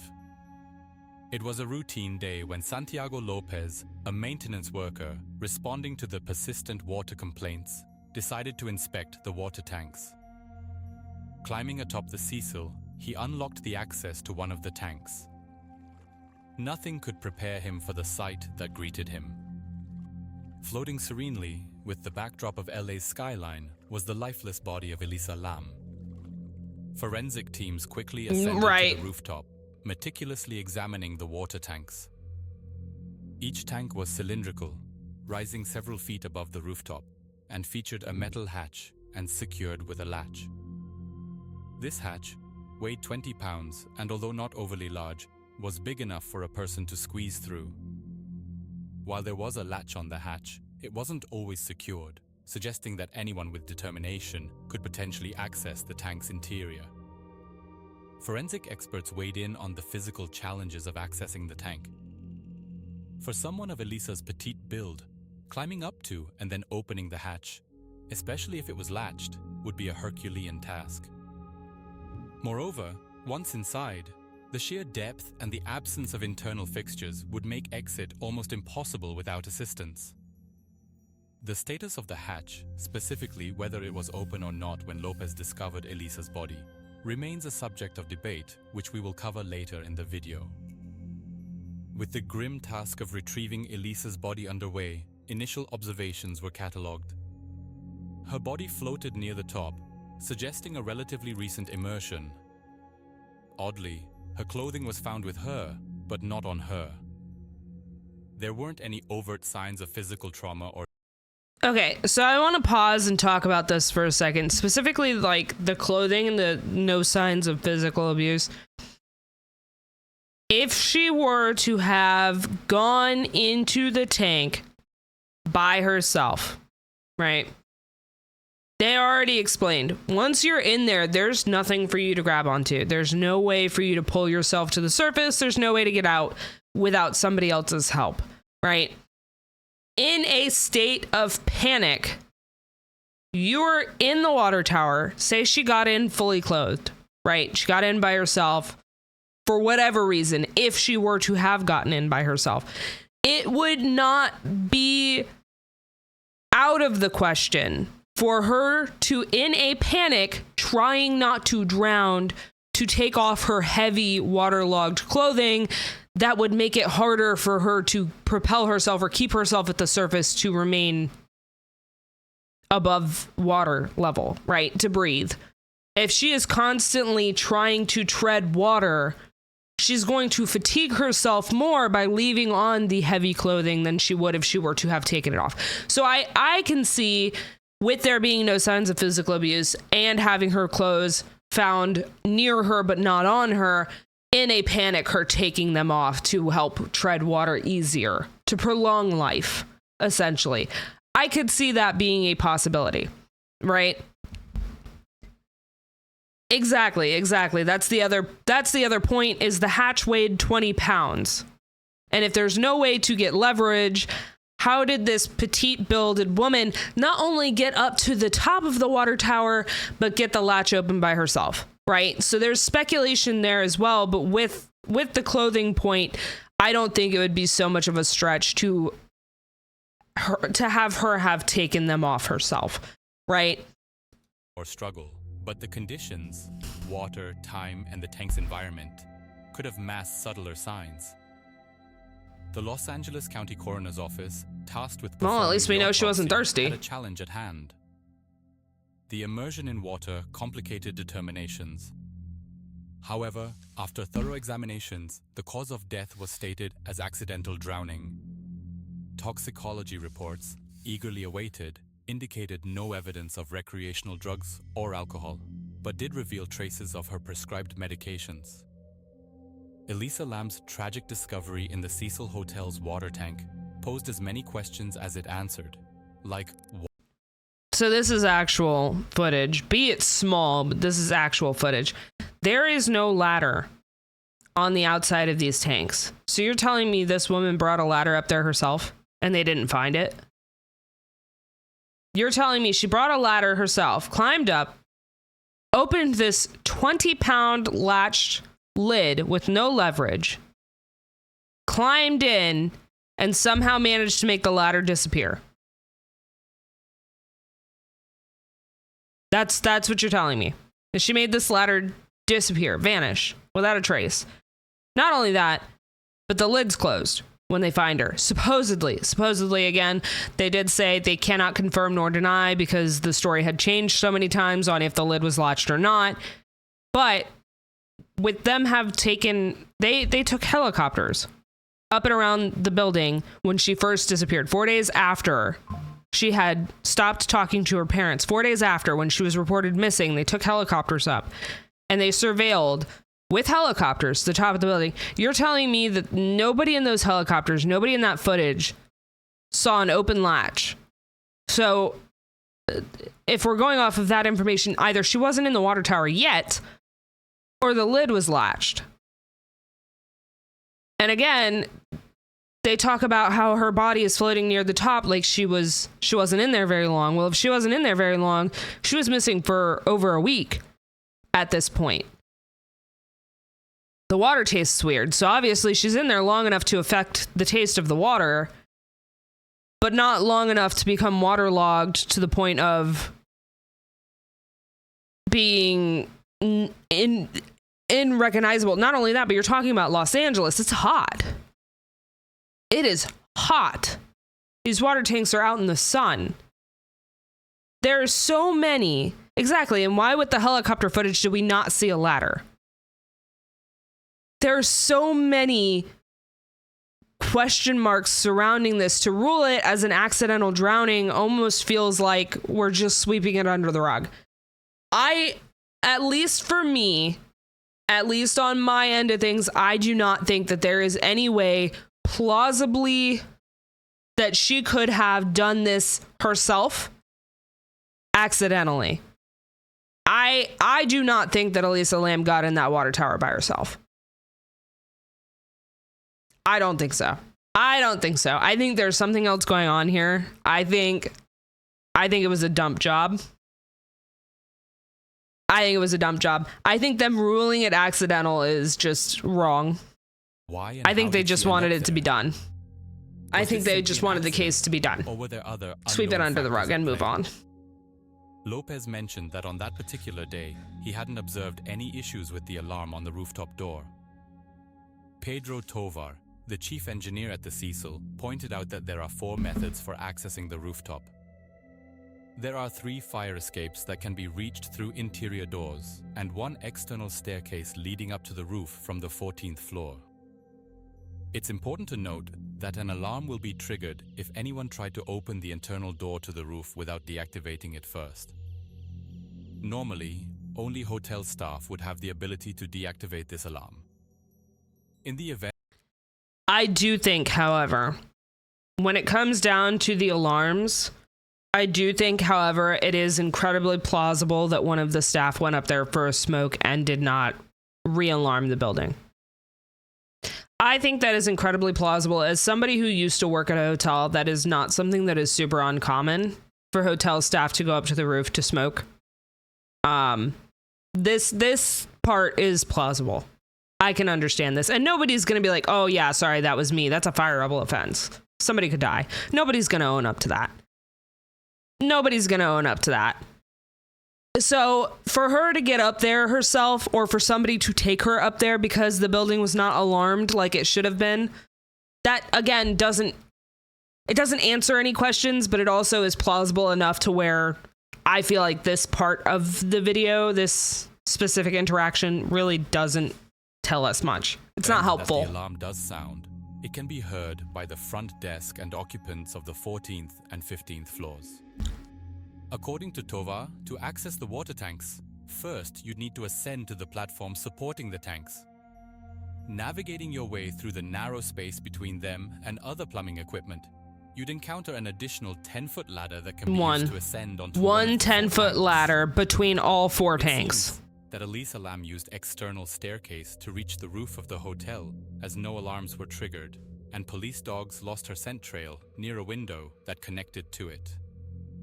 The initial autopsy of Elisa Lam did not yield conclusive results. Coroners stated that they would require 6 to 8 weeks for additional toxicology tests to be conducted before establishing the cause of her death. The report disclosed that there were no notable physical injuries on Elisa Lam's body. The only significant drugs detected in her system were the medications prescribed to manage her bipolar disorder, although it was observed that she was taking smaller doses than prescribed. I feel like they would want to know who turned off the alarm. The point I'm making with that, though, is in this specific case, there were no cameras by the external doors. Where there should have been, but there were not.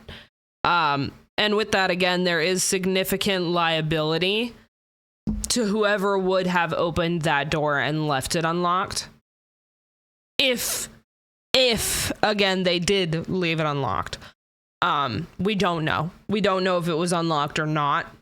All we know is employees could go in and out of that door with a key code. Everybody was provided that key code. The point being is somebody could have left it unlocked. But they're not going to be able to go through and trace who left it unlocked, where, when, because there were no cameras. There was no, the key code was not differentiated per employee. There was no record system of that. It could have been propped open by accident. You know, it could have been 1,000,002 things. Them saying she climbed out the window. Here's my thing with this is, yes, the dogs lost the scent at the window. They lost her scent at the window. I don't think that means she went out the window. I think that could mean 1,000,000 things. She could have stood by the window. She could have opened up the window and had a smoke herself. They didn't find any drugs in her system, but that doesn't mean that she was not a tobacco smoker. I mean, she's in LA. There's so many factors that we just don't know. And again, who knows? Plenty of people in this time period in the early 2000s would step out onto these fire escapes and smoke. Not allowed to smoke in the hotel room, but who's going to walk all the way downstairs to go out and stand out front for a smoke? Nobody. Nobody's going to do that. You're going to either smoke out the window or you're going to stand on the fire escape. Plenty of people do it. But that begs the question, too, though, did nobody see her on the fire escape? It's on the outside of the it's on the front side. Front side, outside of the building. Nobody saw that and thought to question it? Nobody said anything? Importantly, I don't know. No evidence of foul play or abuse.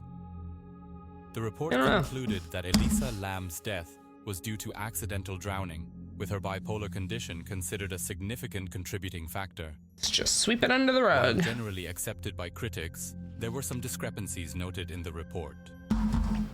Critics highlighted that the coroner altered the cause of death from could not be determined to accidental, purportedly under pressure from his superiors to deter further investigation. However, as indicated in the report, this can be attributed to a simple human error, and dates were subsequently added to clarify the timeline of this mistake.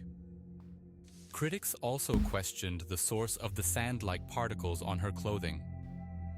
However, after a thorough review of the report, I found nothing unusual.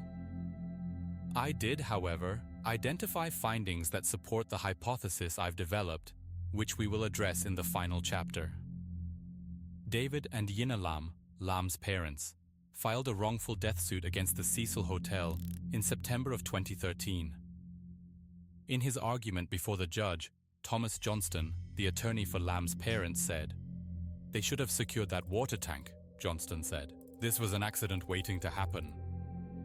However, Judge Howard Harm dismissed negligence lawsuit by stating that Elisa Lam's death was unforeseeable. In his judgment, Harm wrote, "In fact, the very nature of the water tank would make it unreasonable for Lam to assume that she was allowed to climb it and open the hatch." That's not the point. Why was she... Wrongful death suit should have nothing to do with the water towers and everything to do with the fact that she had rooftop access and could have jumped. I don't know. Okay. Has anybody recently stayed in a hotel? This is something I've noticed with my last couple of hotel stays. You can't open a hotel window large enough to get your body out of it. Correct? And this is to avoid wrongful death suits. This is so nobody can jump out the fucking window. So if we have to take that type of precaution, why would it be so stretched for her parents to get a wrongful death suit awarded to them just for the simple fact of she was able to get to the roof in the first place?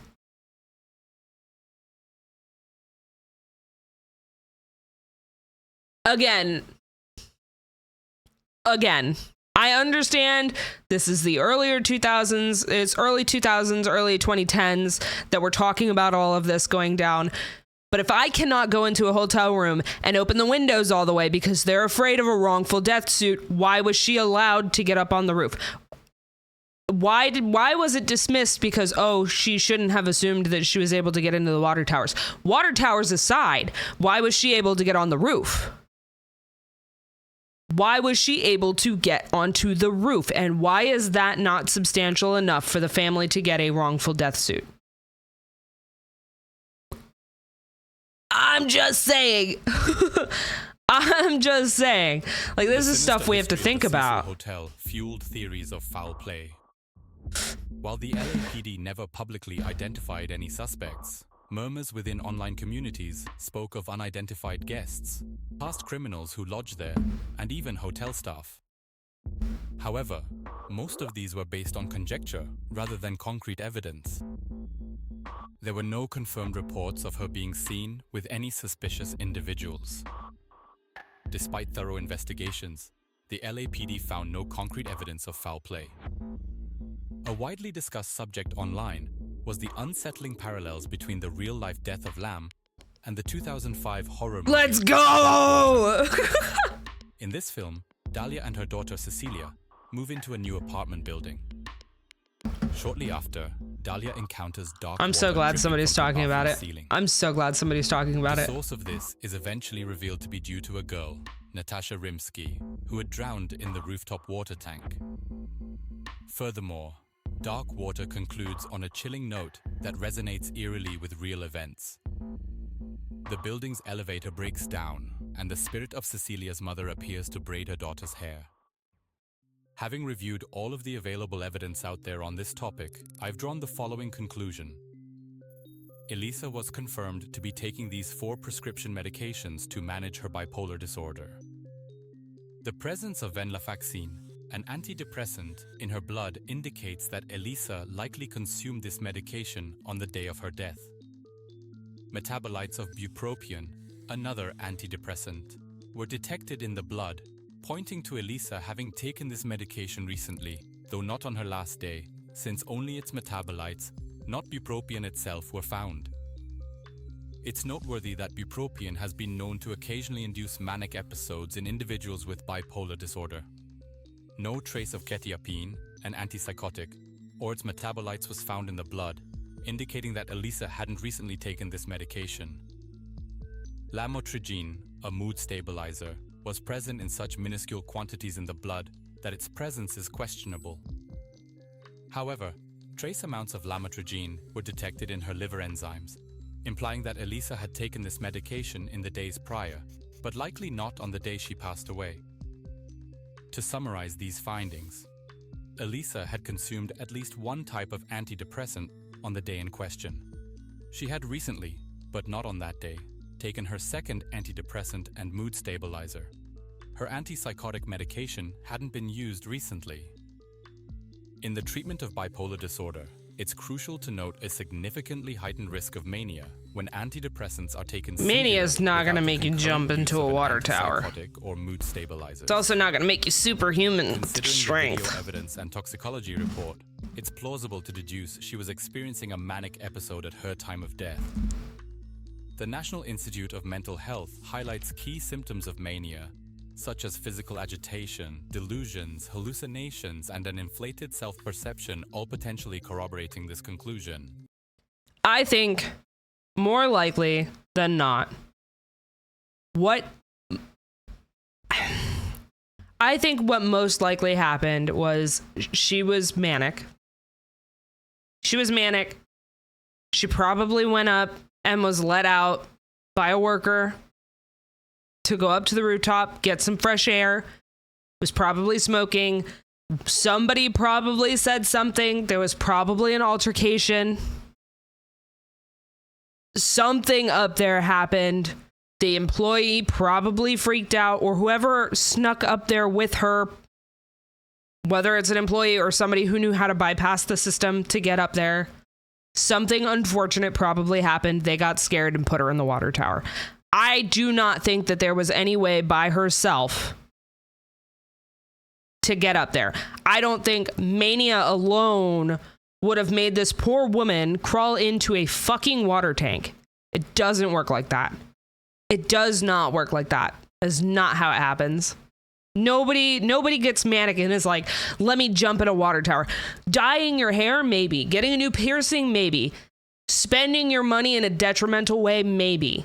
Jumping into a water tower, no. No, there's no way.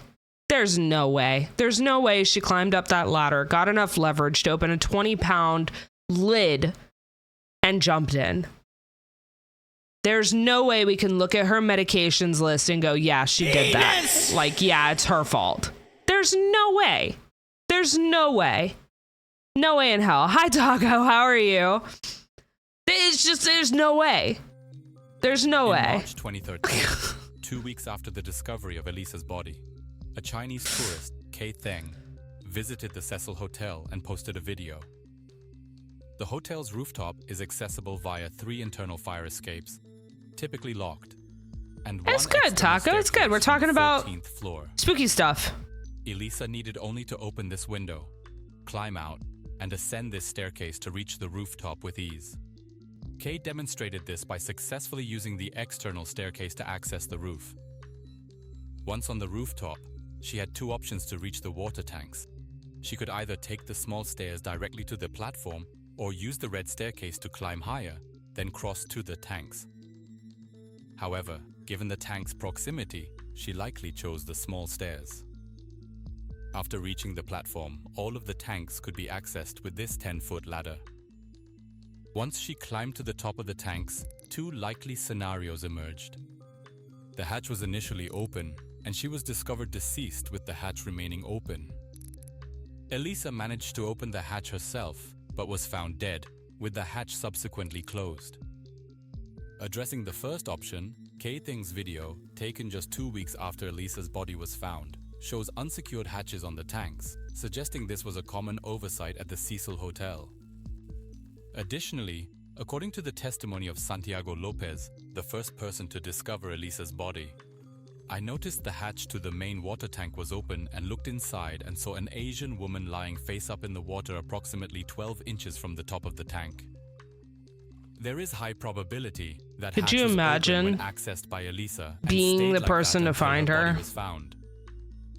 Now, considering the second possibility, some LAPD representatives claimed in a video interview that the hatch was found closed.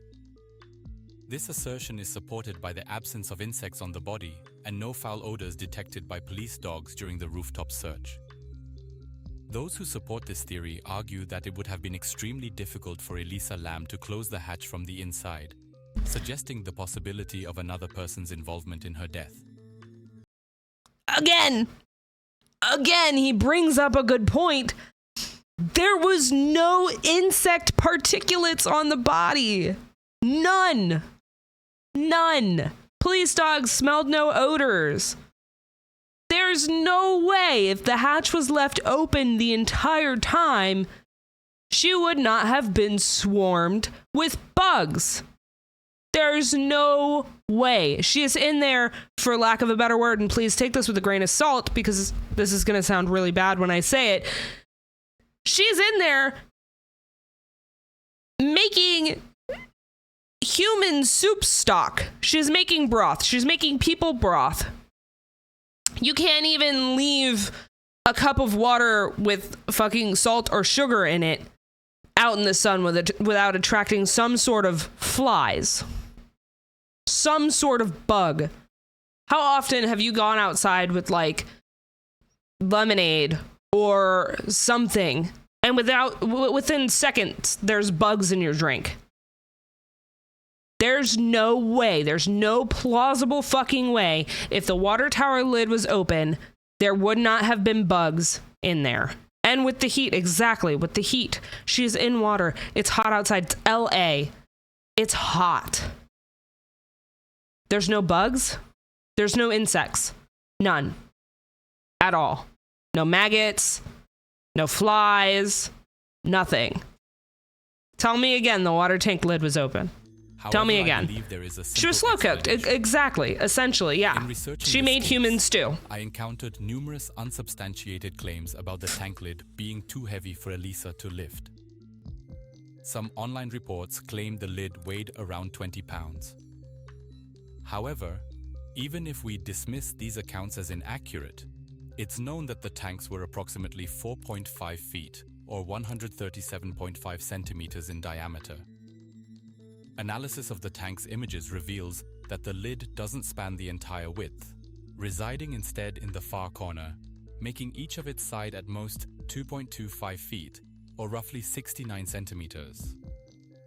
Arguing generously, if we assume each side of the lid measures 100 centimeters, or 3.2 feet, the total area would be approximately 100 square centimeters, or 10.24 square feet. The heaviest steel typically used for such tanks is 10-gauge galvanized steel, weighing on average 5.781 pounds per square feet.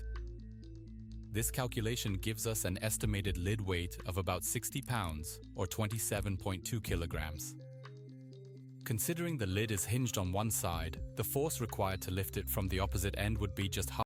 She would have gotten that lid open. I don't know if you guys have ever done this. I've done this. If I'm lifting something, right, and I can't reach all the way, say I'm standing on a ladder, I can't reach all the way to the other end to make sure that the lid drops. I'll do this thing where I'll kind of toss it, right? I'll try to toss it back.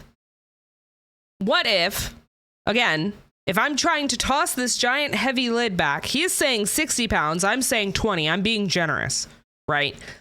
It's not light to push overhead because the ladder is not tall enough to reach all the way up to the top of the water tower.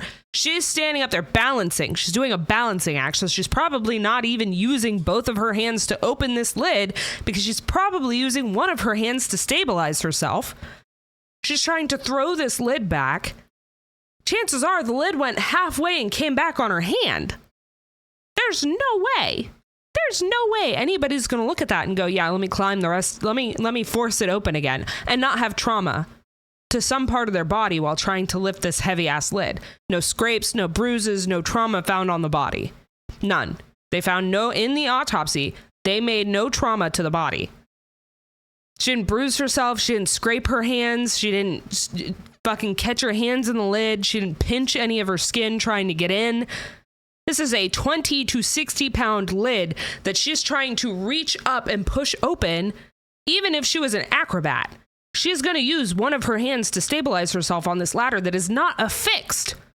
It is not permanently affixed to the side of the water tower. It is a leaning 10-foot ladder. I'm just saying it doesn't make sense. It does not make sense. Half its total weight, roughly 13.5 kilograms or 30 pounds. On top of this, exactly. Elisa might have opened the lid just enough to enter, with gravity pulling it closed behind her. Therefore, even with the most generous assumptions about the lid's weight, there's no need for the involvement of another person or any extraordinary explanation. The lid, often hyperbolically described as bank vault heavy. Bank vault heavy.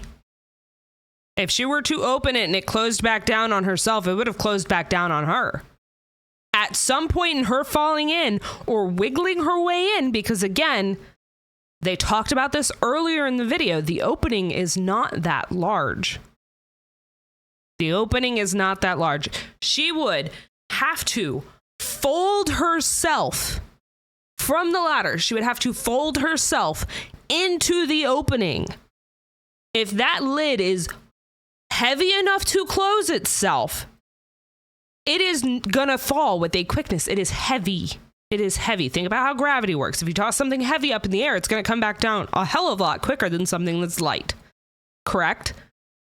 So if we're saying that the lid closed by itself, it would have caused damage to her body. She would not have been able to get into the water tower quick enough to avoid at least a bruise. At least a bruise. It doesn't make sense. Hinged cover. It's uncertain what experiences or thoughts drove her to enter the tank, a question we are not equipped to answer. Trying to understand the motives of someone in a manic state is often futile. We simply cannot grasp the nature of her potential hallucinations. Exactly. I also find it notable that she was completely undressed, with her belongings thrown into the tank with her.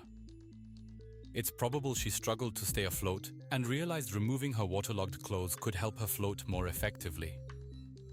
Alternatively, she may have removed her clothes before climbing in, yet expecting logical actions from someone in mental turmoil is unrealistic. While the reason she removed her clothes remains unknown, this uncertainty. I think it's more likely that she removed her clothing inside the water tower than it is if she were to have removed her clothing before getting in. If she would have removed her clothing before getting in the water tower, I don't think we would have found her clothing in the water tower with her unless something malicious happened. Just saying. She did not do it herself. In my opinion, finding her fully clothed would be more unusual, possibly indicating she was incapacitated before entering the water. My conclusion may disappoint many internet sleuths, but with no suspects, no signs of foul play, no signs of foul play, suicide, and no other plausible explanations, it's the inevitable conclusion. I know that it is an uneasy resolution, yet the only sensible one left. What seems like a profound mystery initially, when dissected, reveals itself as nothing more than an unfortunate tragedy. I don't know. So what do you guys think really happened? I don't like it. I don't like it. There's something about it that just doesn't fit. There's a lot of it that doesn't fit. You're telling me, yes, it's easy to get up, as shown to us by the other person who recorded themselves getting up there from the fire escape. Even if she were to have gotten up there by herself, that lid was so incredibly heavy. And she got in there with no damages to her body. So either the lid was open, somebody discovered her at some point and didn't want to deal with it, so they closed it behind her, or something tragic happened. Somebody took advantage of her or something. I have a hard time believing she got in that water tower by herself. with all of the evidence, with seeing the water towers, with knowing how heavy those lids are going to be, with knowing how hard it is for people to balance on a ladder while heavy lifting something like that, knowing that they'd probably balance themselves with one hand, knowing all of the aspects that go into this, knowing that she's probably manic at the time that this all happened. I do not think she crawled into that water tower by herself. And if she's manic, there's no way she would have gracefully gotten into the water tower with no damage to her. There's no way. There's no way. I don't believe it. I don't believe it. I don't know. Yeah, I want somebody who's her size weight reenacting this. I would love to go to the top of the Cecil Hotel and try and open that water tower lid myself, just out of sheer curiosity. That's my point. Mania is when you're your most reckless. I would know. The most dangerous thing I did when I was, manic is overspending to a detrimental amount, right? You're not going to climb into a fucking water tower. That's just not, that it doesn't happen. It doesn't happen. Not only that, but you're reckless. So you're not going to do anything careful enough to avoid injury if you're going to do something that detrimental. There would have been some sort of damage to her being if she had done it herself. There's no way she would have been careful enough to get into the water tower and go for a swim without hurting herself. No bruising, no scrapes, no foul play, no trauma to the body. There's no way. There's no way. There's no way. There's no way. I don't foresee it happening. Anyway, we went off on a tangent. Here is more Call Me Chris plot twist murder cases. Oh my God. I left. Weren't you talking about this an hour ago? Yes, we watched an hour-long video. We watched an hour-long video on the Elisa Lam case because I went off on a tangent. Saying, I hate you. You ruined my life. You're a terrible person. And Dave was just taken aback by the straight venom. Oh, Lord. You underestimate my ability to ramble. And he would think to himself, I could talk about true crime cases till I'm blue in the face. If y'all want me to go on a rampage, an actual rampage where I will ramble for hours at a time on one specific case, it is the Casey Anthony case. I can talk about that case with certainty till I am blue in the fucking face. She killed her daughter and got away with it. That's all I'm saying on that. We're gonna move back onto this. You're even rambling about it. I can ramble, okay? I'm really good. I'm really good at rambling. I'm pretty sure that's why Crisp looked at me and was like, you should be a streamer. And here I am. God damn it. I'm good at one thing and it's rambling. Messages. But he would have no way of knowing how literal that thought would be. Oh my God. So Dave tried to move on. Carrie's family was growing alarmed because Carrie had always been a very devoted mother to her 14-year-old son, Max, and she was very closely connected to her own mother, Nancy Rainey. And I kind of thought I saw Casey Anthony at Walmart last week. Dude, she's back on TikTok trying to get money out of people on TikTok.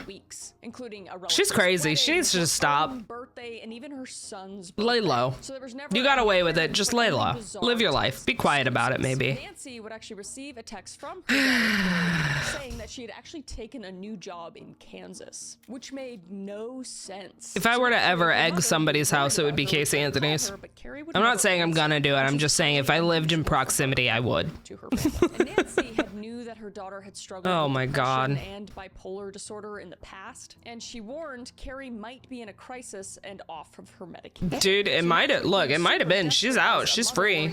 She's a free human being. The police in mid-November and reported her daughter, Carrie Farver, missing. And initially, authorities were not urgent in the search because the messages from Carrie's phone indicated she might have left on her own accord. And upon hearing of Carrie's mental health history, one officer suggested it wasn't uncommon for people with bipolar disorder to exhibit erratic behavior and take off on unannounced trips. And this just made Nancy really frustrated because she knew her daughter wouldn't just abandon her life without a word. But for the moment, Carrie's disappearance was treated as a voluntary absence rather than foul play. Meanwhile, Dave, the man Carrie was seeing, continued receiving an onslaught of harassing messages from Carrie. And in the texts and emails, Carrie bounced back and forth between lonely pleas and frightening threats. One moment she'd write, "We belong together, Dave," and the next would be, "I will do what I can to make you suffer." So Dave, being, you know, maybe the fact that she murdered her child.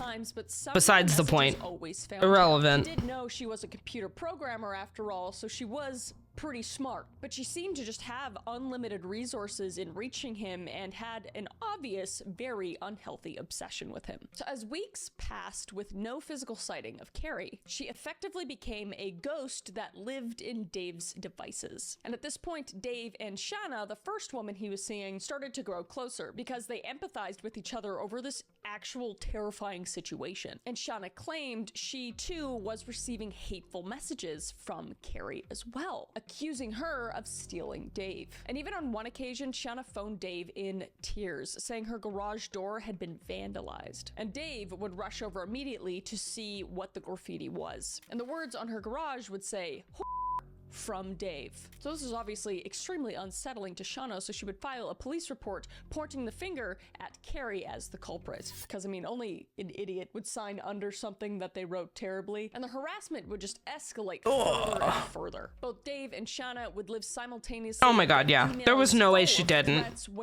I remember when the case came out, watching it on TV, watching it on the news. That is one case I'm very, very passionate about. Propped up, wearing a blue shirt. And this was exactly what Dave was wearing and doing in that moment. So creepy. But a prickling sensation crawled over Dave's skin. So the stalker at this point wasn't just behind the screen, but they were physically watching him. And by early 2013, the terror went beyond words. Because Dave would spot a familiar SUV parked near his apartment one night. And it was, you guessed it, Carrie's Ford Expedition. The same one that she met Dave when they went for a little meet cute at his shop. He now found it stalking him. So he would naturally alert police, who would examine the vehicle. And inside, they would find one single fingerprint on a mint container. But oddly enough, mint container. It didn't match Carrie or anyone in the law enforcement databases. So it was now as if Carrie had just evaporated. I don't know how she got away with it. Traces of angry digital I don't know how she got away with it. There have been people who have been sentenced saw her in person. And while all this is off less. Max decided to message And there was just too much. There was too much after having received circumstantial evidence. And his mother would respond. But when he asked his mom also to verify his middle name and their dog's name, the account went silent. I love how a child is cracking the case more so than the police at this point. So to those who loved Carrie, it was becoming very clear that the real Carrie was not behind these messages, and something was very wrong. So over the years 2013 and 2014, the stalker campaign against Dave, supposedly by Carrie, intensified to a horrifying degree. And Dave's ex-girlfriend, Amy, the mother of his children, even received threatening messages herself, despite having no involvement in their love triangle. And one evening, while Dave had a romantic partner over, someone attempted to break into his apartment by jiggling the door handle. I can just like, it's just up my spine. Yuck. And later that night, a brick was thrown through his window. And another time, Dave's auto shop was vandalized as well. So it seemed no one in Dave's life was off limits at this point. And the stalker's obsession with Shanna was particularly fierce. Dave got an email from Carrie with a picture of a woman tied up in the trunk of her car and threatened to kill Shanna. And Dave, seeing this picture, freaking out, thinking it's Shanna, would call her to make sure that she was unharmed. But luckily she wasn't, and Carrie was just bluffing. But in another cruel trick, Dave received a link to a fake obituary for Shanna, as if Carrie was fantasizing about eliminating her rival. Pause. I think Shanna killed Carrie to get back with her ex. I don't know. I don't know. That's how this is reading to me. Came the most drastic incident, because in August of 2013, Shanna Goyler's house burned to the ground, tragically killing her pets, which she had 2 dogs, a cat, and a snake. And investigators would obviously investigate and determine it was arson. So Liz immediately voiced her suspicion that Carrie was responsible because she had been getting tons of threats, and so had Dave. And Dave was horrified that the stalker's threats had escalated to real violence. So fearing for his safety and his sanity, Dave armed himself. I saw this one on Netflix too. I haven't. And by now, nearly I love watching true crime stuff. Carrie was an unhinged woman committing these acts because she couldn't let go of this relationship and rejection in the relationship. And for over 2 years, Carrie existed only as a vengeful phantom, tormenting Dave and Shanna from afar. So Carrie, the loving mother and talented programmer as she was known, was nowhere to be found. But the truth, when it finally emerged, would prove more twisted than anyone could have ever imagined. So in 2015, with the harassment still ongoing with no sign of Carrie in the flesh, law enforcement decided a fresh look was needed. So Pottawatomie County Sheriff's Detective Ryan Avis and Jim Dottie volunteered to tackle the cold case. And they would approach it from 2 different angles. One assumed Carrie was alive, and the other assumed she was dead, to cover all possibilities. And quickly, red flags would start to appear. Detective Dottie was struck by one name that kept popping up in these case files, and that was Shanna Liz Golyar. And Shanna had never met I think Shanna did it. Passing moment in that hallway when Dave was on his first date with Carrie. Yet she was the supposed target for most of Carrie's wrath. So why would a brief acquaintance like Carrie's fixate so much to Shanna? So the detectives began to suspect that perhaps Carrie had never been the stalker at all, and perhaps something terrible had happened to Carrie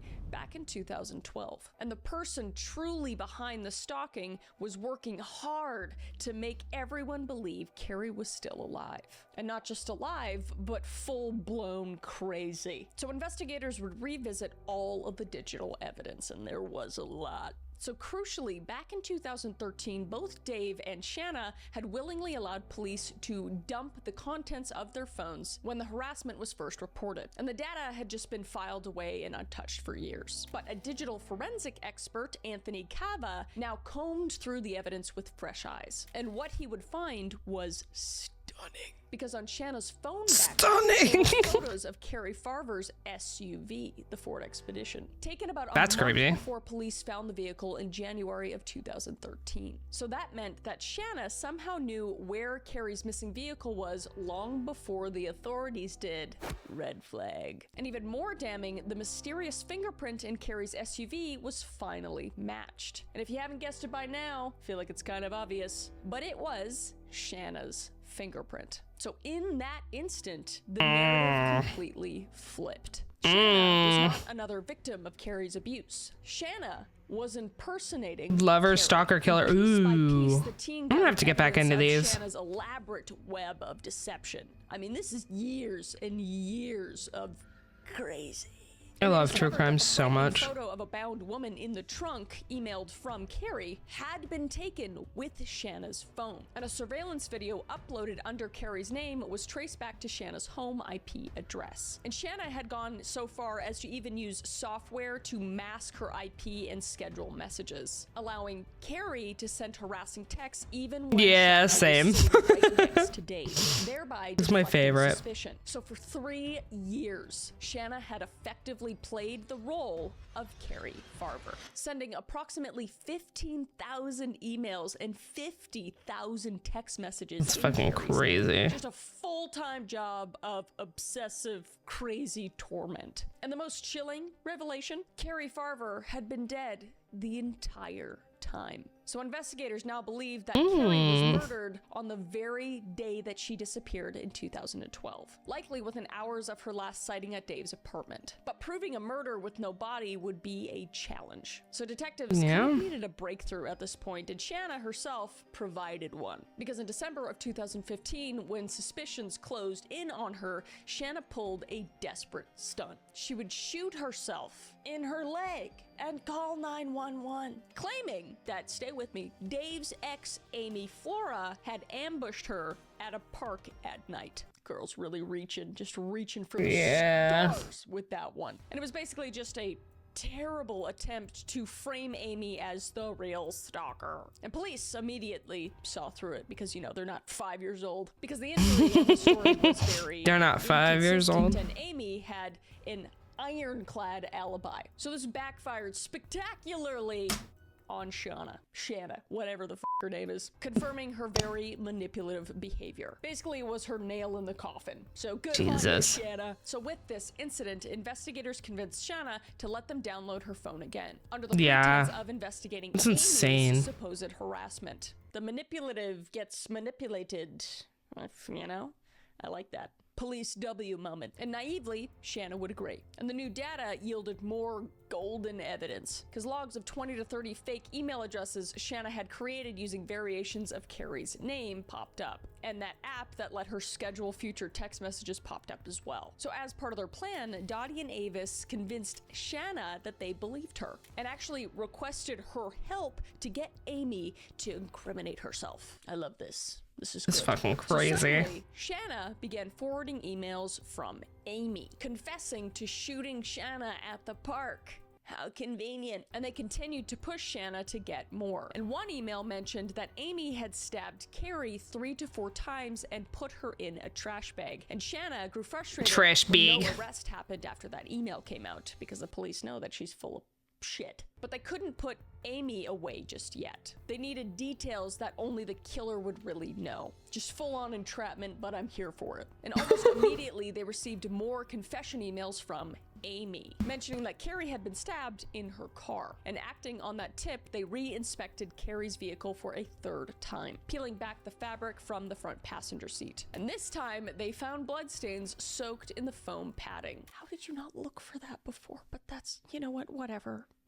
This whole years could have been avoided, but whatever. Peel back the fucking foam. Next time, it's not my job. I'm just judging from the outside. But anyway, DNA testing confirmed it was Carrie Farver's blood, and it was preserved under the upholstery. It just sucks that they didn't look closer the last time, because like this could have been solved so much earlier and caused the family so much less stress. But again, not my job. You know. But now the mountain of evidence was undeniable, and investigators executed a search warrant on Shanna's property. And in her home, they found items belonging to Carrie, including a digital camera and a camcorder that had been taken from Carrie's residence. And Dave would also recall that he actually had a tablet in storage, and the tablet had a memory card that had been in Shanna's phone around the time of the murder. And the memory card would have a gruesome photograph. And it was of a decomposing human foot with a tattoo matching one of Carrie Farver's. And this would be the closest thing to finding Carrie's remains. So armed with overwhelming evidence, police arrested Shanna on December 22nd, 2016, and charged her with first-degree murder. And the trial in 2016 she looks crazy. was staggering for those that heard the full story. And prosecutors painted Shanna as a diabolical mastermind, consumed by jealousy after Dave chose to date Carrie instead of her. And within days of the brief encounter in the apartment hallway, Shanna had allegedly ambushed Carrie, likely stabbed to death in Carrie's own SUV. And then she dedicated years to impersonating her victim and terrorizing anyone connected to Dave. And Dave was floored by this revelation. I can't even imagine. He would go on to say, then to learn that Carrie's not only not at fault, but she's been murdered, and Shanna, the person who I leaned on, was responsible, it's still hard to process. No shit. Oh my, like that is, I don't even know how you trust anyone after that. But indeed, Shanna had deceived Dave and everyone by pretending to be his comfort and ally, all while secretly tormenting him. But because Carrie's body was never fully recovered, the case was entirely built on circumstantial evidence and Shanna's digital footprints. And in a bench trial, Shanna waived her right to a jury. The judge would find the evidence compelling, and he would find Shanna Liz Galyar guilty of murder in 2017 and sentence her to life in prison. prison. Where she And the belongs. judge would note how utterly bizarre and chilling the entire case was. Something Yeah. completely out of a nightmare, yet extremely real. But even years after the verdict, Shanna still maintains her innocence, astonishingly claiming that the real killer is still out there, and she herself was somehow framed. But no one believes her. I sure as shit don't believe her. But in contrast, Carrie's family had finally got clarity to what happened to Carrie, though it was obviously a very devastating truth. And Nancy, her mother, and Carrie's son, Max, were heartbroken to learn how her life had been stolen away from her, but they were grateful that Right. her name was finally cleared. And in Oh Carrie's my honor, God. those detectives and the forensic team helped establish a scholarship in her name, and it would be at a local community college where she actually once studied, hoping to preserve that's the memory nice. of who she really was. And Aw, her mom wonderful. would go on to say, Carrie was only 37 when she died. Damn. I want her to be remembered as the fun-loving, talented, smart woman that she was. Aw. It was a misty spring dawn in rural Darden, Tennessee, and pink light would creep over the treetops as 20-year-old Holly Bobo sipped coffee and studied at the kitchen table. And she would be dressed in her favorite pink blouse and jeans. And Holly was a nursing student. And she often I'm woke sorry, up Holly early to Bobo. prepare for classes at UT. I don't mean to At laugh. this point in the day, The her last parents had name, already the last left name is for a little work. goofy. So it was quiet in the house, and it was only Holly and her older brother, Clint, that were home. And shortly after 7 I shouldn't laugh. I shouldn't laugh. 13th, It's 2011, tragic Clint that a would hear the 20-year-old family woman dog start barking furiously is no longer with us, outside. but So still. curious as to why the dog was barking, he would peer through the window and he would see a man in head-to-toe camouflage. I didn't mean to laugh. I shouldn't laugh. Now, That's Holly terrible. had a boyfriend, Drew Scott, and he often went hunting and very often dressed in camouflage. So Clint naturally assumed that it was Drew. But he would see they were kind of getting in an argument of sorts. Holly appeared to be in some sort of distress, kind of whispering and arguing, and Clint believed it looked like they may actually be breaking up, so he kind of wanted to give them space. So after a while, Clint's Valid. mother, Karen, would call the house after a neighbor reached out claiming that they heard a scream. And seemingly out of nowhere, Karen would tell Clint to get the gun and shoot the man. And she would say, What the that's fuck? not Drew. And Clint at this point was very confused as to what he was witnessing, and he would Yeah. double check to see if the man outside was Drew or not. And he would ask his mom on the phone, "You want me to shoot Drew?" Because he was looking outside, and who he was looking at was his sister's boyfriend. But as he was on the phone and looking outside, he would see that Holly and Drew were walking into the woods behind the house, and he would have one hand gripping Holly's arm. And Clint's heart was just pounding in this moment, not knowing what to do. But he would quickly grab the gun and he would run outside. And when he did go outside, he would find blood near Holly's car in the garage. And in that instant, Clint realized something was terribly wrong. And by this time, Holly and seemingly Drew vanished into the dense trees. And this quiet, I don't know where my normal other morning chapstick just went, but this one is exploded like into a nightmare. So Holly done. Bobo had been abducted at dawn, mere steps away from her home. So at this point, Clint would frantically call 911. I don't know where my other choking out chapstick what went. he'd seen. And law enforcement would arrive pretty quickly after, about I've 10 lost minutes it. later. But they did not begin the search in the woods for at least 2 hours. empty. And then the community and law enforcement mobilized in a massive search. And the blood by Holly's car suggested some sort of struggle. And investigators believed that Holly was Your taken girl as needs she to was buy more heading to chapstick. her car with her school lunch and her books. And in those first desperate days, hundreds of volunteers combed through the woods of Decatur County for any trace of the blonde, blue-eyed nursing student. And searchers did find Holly's lunchbox discarded on a rural road a few miles away, hinting the kidnapper had driven off in that direction. And some other items were located as well, including a school paper of Holly's and her cell phone and SIM card. And these were all located separately. But nothing much would come from these discoveries at this point. And despite exhausted efforts in foot searches, ATV sweeps, and prayer visuals, nothing of value surfaced. And Holly's disappearance would make national headlines. And the image of her smiling face, a pretty young woman with everything ahead of her, was plastered on missing posters offering a $250,000 reward. Because who would do such a thing in such a close-knit community? And fear would just start gripping the entire area. So as days turned to weeks without any sort of answers, speculations started to swirl. And law enforcement didn't name suspects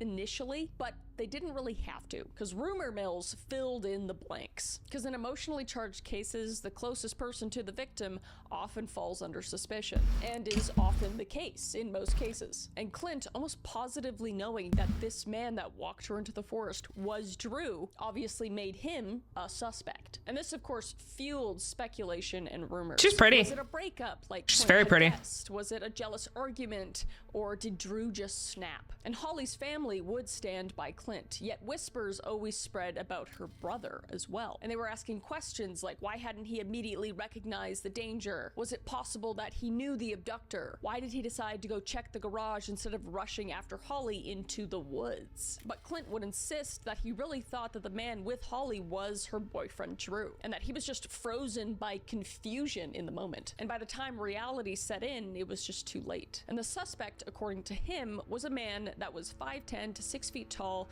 who was 180 to 200 pounds, and had long dark hair. So investigators publicly stated they did not consider Clint a suspect, the brother. And Clint later said that he was shocked that some people eyed him with suspicion. The community just desperately needed someone to blame. So if it wasn't the boyfriend or the brother at this point, perhaps it was maybe the local sexual offender. So police zeroed in on a man named Terry Britt. And Terry was a convicted offender who lived not far from the Bobo's home. And Britt was known to prowl for victims. How are you known for that and you're not in jail? That doesn't make sense. Anyway, so detectives would search his property, vehicles, valid, and even put him under so valid for months. But Britt had an alibi, and no initial evidence tied him to Holly at all. So it was a very frustrating dead end. But behind the scenes, other names bubbled up, and those names were Zach Adams, Dylan Adams, and Shane Austin, and Jason Autry. And these were men from the area known for criminal behavior and heavy drug use. In fact, Holly's own mother, it's unfortunate, Karen, grimly remembered that she had taught both Zach Adams and Jason Autry in elementary school years and years earlier. And as boys, she remembered that they were troublemakers, and as adults, they were deeply involved in meth and morphine. And they were widely regarded as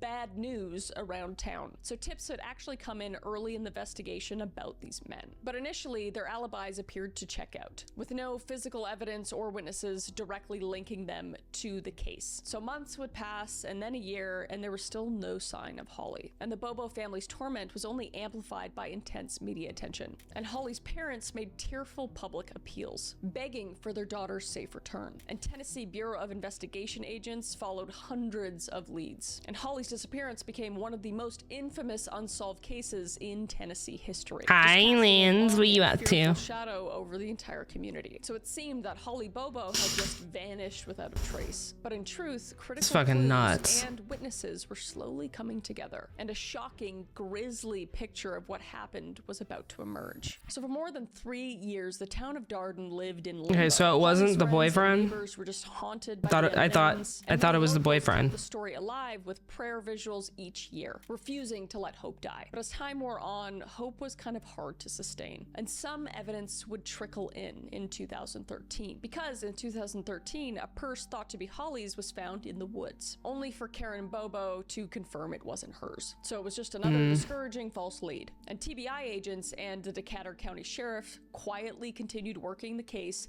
in the background. But the turning point came in 2014, nearly 3 years after Holly vanished. And investigators descended on the property of Zach Adams. And as mentioned before, this was like the local criminal. And during this encounter, Zach was described as so nervous he was shaking. And he allegedly would not give his cell phone number or allow law enforcement inside his home. Red flag! So after law enforcement left, he also allegedly did a number of suspicious things, like vacuuming his car for an hour and hosing down a mattress outside. Double red flag. And Zach's younger brother, John Dylan Adams, was arrested on an unrelated weapons charge. And eventually he took a plea deal for no jail time in exchange for information. And he claimed that on April 13th, 2011, he had gone to Zach's house to get his vehicle. And while he was there, he saw his brother Zach dressed in camouflaged clothing. And he also saw Jason Autry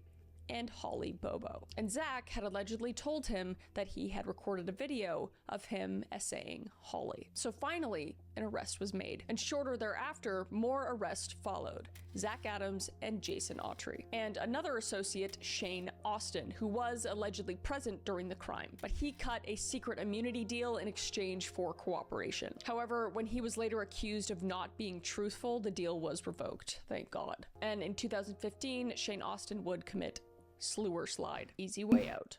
Bitch. Though no clear motive was Sewer slide. some speculate it was due to guilt or fear. But as the gruesome allegations came out, the community's worst fears were confirmed. Holly had likely been attacked and killed shortly after being abducted. But where was she? Because the suspects weren't talking at this point, at least not about the most important detail. So on a warm September day in 2014, 2 hunters were searching for ginseng in a remote wooded area in a neighboring Decatur County. And deep in the brush, they stumbled upon a large human skull lying on the ground. And the skull had a bullet hole through the back. And nearby, investigators later discovered ribs and teeth. And dental records and DNA testing soon confirmed the devastating truth. These remains were Holly Bobo's. So after 3 excruciating years, Holly's family finally had proof that Holly was never coming home alive. And the death was ruled a homicide by gunshot. So though the discovery was heart-wrenching, it also steeled the resolve of prosecutors to get justice. Because now with Holly's body found, the trial could move forward. So over 2015 and 2016, investigators gathered everything they could. Forensic evidence from the remains, witness statements, and confessions from those involved. And the horrifying actual events of Holly's last hours gradually came to light. And this was primarily through testimony of one man who was willing to speak, and that man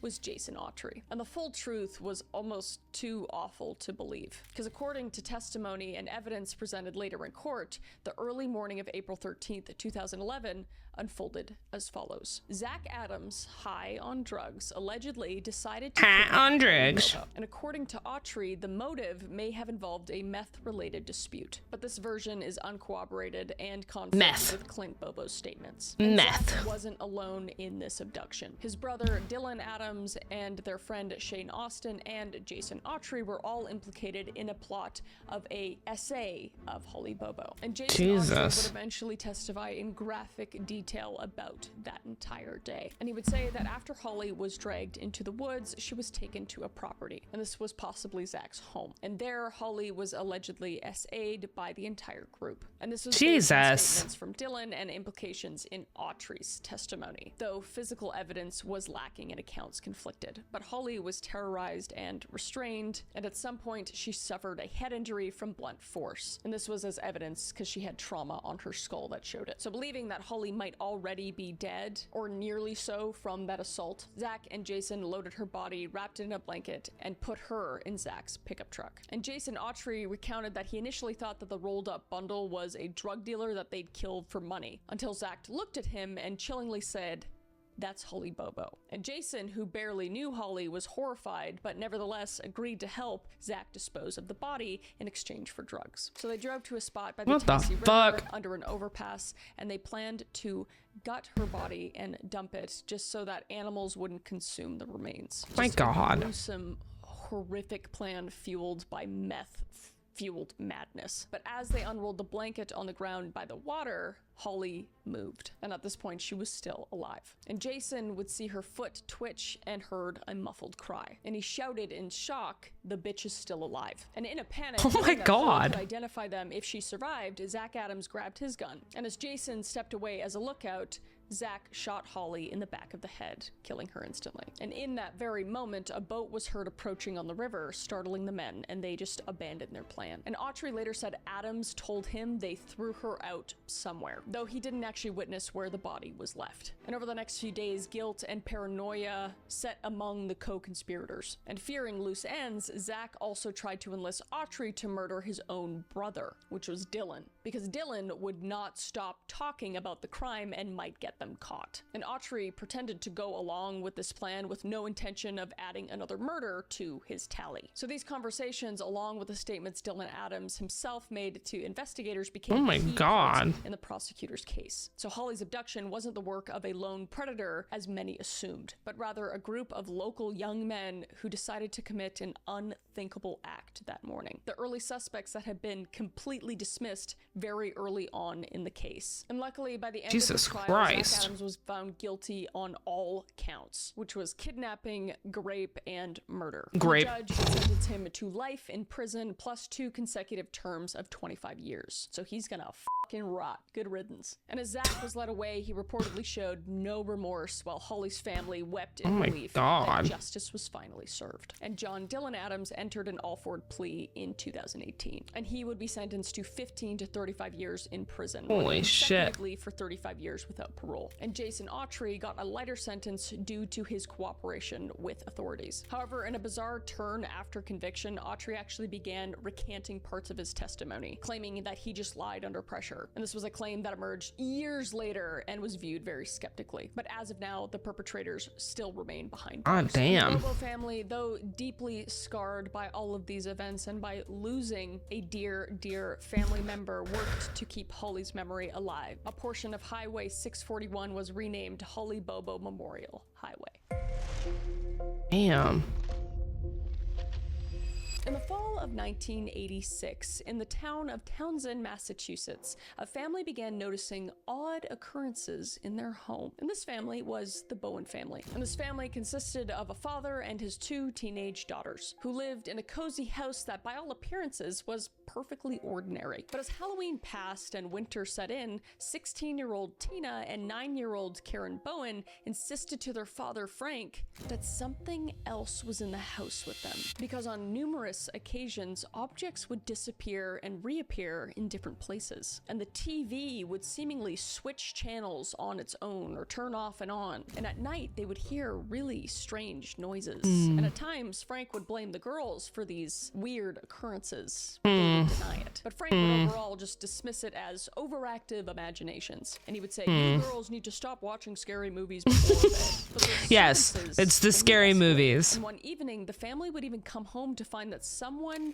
had used their bathroom, it seemed, and a chill would creep through their What do you mean use the bathroom? Did somebody walk in and take a shit, or like, and what was the evidence of that? Be more to his daughter's claims, and that's when he would find it. And it was even more shocking and horrifying. Was there somebody living in the walls? But first, they're living in the walls. Several months, because less than a mile away from the Bowens lived the Gustafsons, Priscilla and Andrew, and their 2 young children, 7-year-old Abigail and 5-year-old William. And Priscilla was 33, and she was a church nursery school teacher and was actually pregnant with their 3rd child. And her husband Andrew was a lawyer. And they were a very beloved, very wholesome family who had moved to Townsend 5 what does this have to do years with anything? build a life in this peaceful community. And their colonial home sat on a wooded lot at the end of a quiet street. And by late 1987, with Christmas just on the horizon, the Gustafsons were excitedly preparing for the new baby's arrival. It was just the kind of family and kind of home that just exuded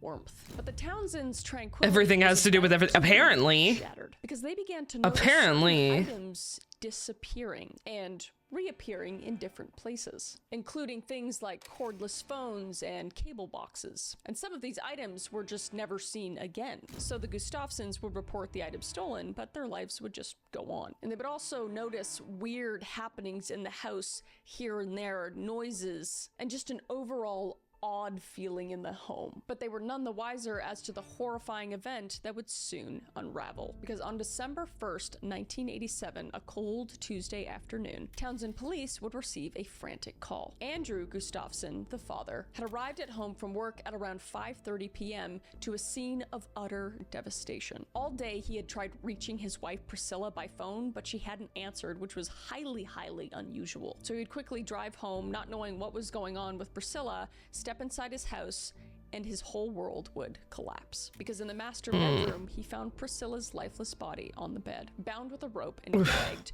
with a pillow over her head soaked with blood. She had been shot twice in the head at close range. And there were also signs of vicious SA as well. And Andy was so petrified by what he saw that he couldn't bear to search for the children. He would go on to say, "I was too afraid of going to look for my children because I was afraid I'd find them dead. It was so shocking and unbelievable, I screamed, I wailed." So he would just stumble out of the house and call the police. At this point, he was just numb with dread. So when officers arrived and swept the house, his fears were confirmed. And in separate bedrooms, they discovered the small bodies of Abigail and William. And each child had been drowned in a bathtub. But the water had been drained, leaving only the tragic evidence of what had occurred. And Abigail had also suffered blunt force trauma to her head, indicating that she had tried to fight back against her attacker. And a veteran Townsend police sergeant who found the children later said quietly that it looked as though Abby had fought to stay alive until the end.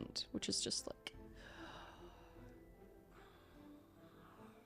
so heartbreaking. So a family of 4 plus the unborn baby had been destroyed in one afternoon, and the town of Townsend was in shock because nothing like this had ever happened there. A loving young mother and her kids slain in their own home is just insane. So who could have done this? Before we get there, let's go back to the Bowen house, because who they saw would be the same person that destroyed the Gustafson family. So back at the Bowen house, the situation reached a terrifying climax in December of 1986, as we were discussing, because that night, someone emerged from a hiding spot in the walls while Frank and the girls searched their home. Because with his face painted, wearing a wig, and a hairy coat to appear monstrous, the young man confronted the family with a hatchet and a wrench in hand. And this man was Daniel LaPlante. And he was the reason they were hearing things in the walls and in the attic, and things were going missing. He was living in their house? Left and right, and the TV was turning off and on. It was Daniel the entire time, which is so f***ing scary. I'd rather my house be haunted. But he had been sneaking in and out of the Bowen's house for weeks, just getting bolder each time. So he corralled Frank, Tina, and Karen and a visiting friend into a bedroom at gunpoint. Just a real-life horror movie unfolding in their house. And Tina, the older daughter, who chillingly had gone on a date with Daniel LaPlante not long before, managed to keep her wits about her. And when Danny was momentarily distracted, Tina bravely leapt out of the second-story window and ran for help. And police would arrive minutes later, but Daniel LaPlante had vanished. So they would search the house and they would discover an astonishing sight. Because behind the cupboard and inside the walls were cramped crawl spaces where Daniel had been hiding the entire time. So the Bowens would naturally flee their house, luckily unhurt, but traumatized by these events. But 2 days later, Frank would return home and he would see someone in the window and call police again, and they would quickly arrive. And on the wall, written hastily, officers found threatening messages left by Daniel, saying,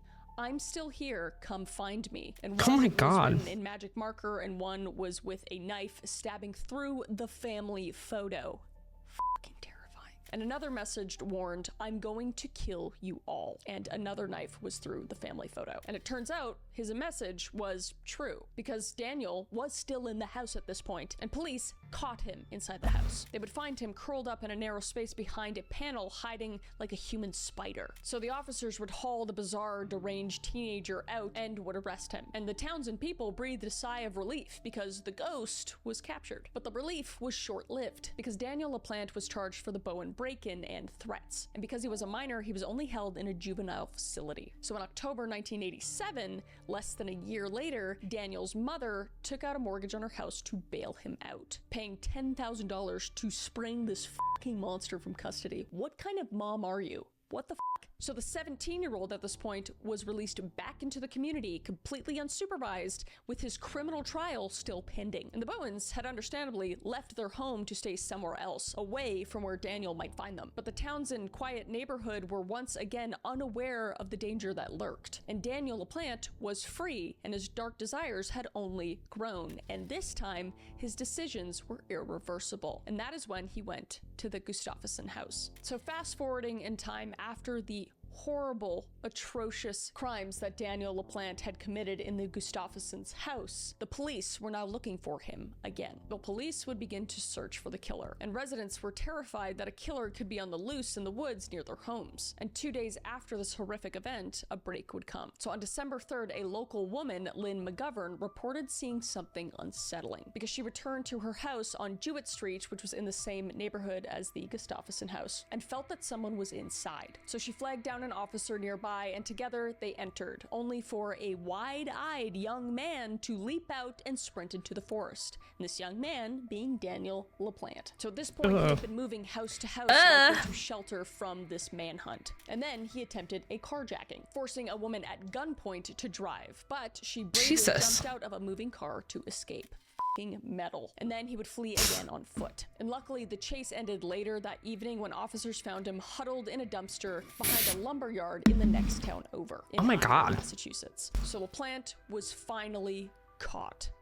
Wasn't there a movie about this, like called Frogging or something, where they would like piece by piece hide in people's homes? And it turned out that LaPlante had stalked the Gustafsons' home in much the same way he did the Bowens, lurking, breaking in, and stealing small items, possibly even watching the family without their knowledge. And court records and LaPlante's own statements revealed his confession of sorts. So on December 1st, he broke in while Priscilla was out, and he was upstairs rummaging when Priscilla returned home with little Billy around 1 p.m. And normally he claimed he would have escaped upon hearing someone come in, but this time he decided not to run, and instead he would confront Priscilla with a gun. Then he would tie Priscilla to the bed and cruelly lock her toddler son in the closet so the boy wouldn't interfere. And then he proceeded to SA Priscilla. And oh my God. Assault, he would end her life by shooting her twice in the head. And hearing the commotion, little William likely cried out from the closet. And LaPlante, now done with Priscilla, turned his attention to the children. So he would lead William to the upstairs bathroom and drowned the helpless 5-year-old in the tub. And holy as shit. was getting ready to leave, 7-year-old Abigail came home from school, and she walked in the door expecting to see her mom, but instead she found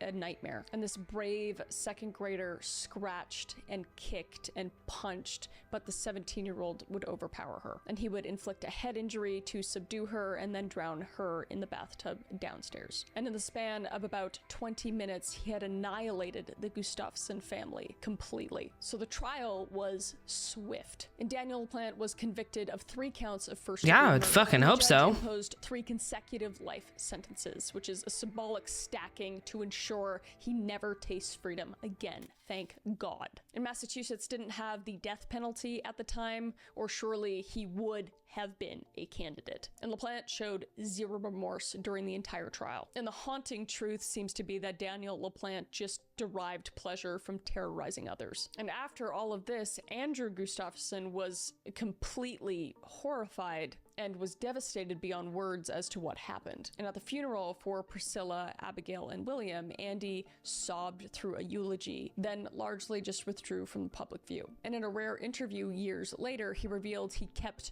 2 wedding rings on his finger, his original from Priscilla and one from a new marriage he eventually entered, as a way to honor both past and then hope for the future. So Andy did remarry in 1989 to a kind woman named Carol, who helped him rebuild his life. But Carol attested that Andy was still plagued by nightmares of the murder until the day he died of cancer in 2014. And to this day, Daniel LaPlante still rots behind bars, and I hope it stays that way. And with that, I'm ending the video. My heart just breaks for these stories, and it's terrifying to think that this could happen to anyone, but I just want to tell you to be safe out there.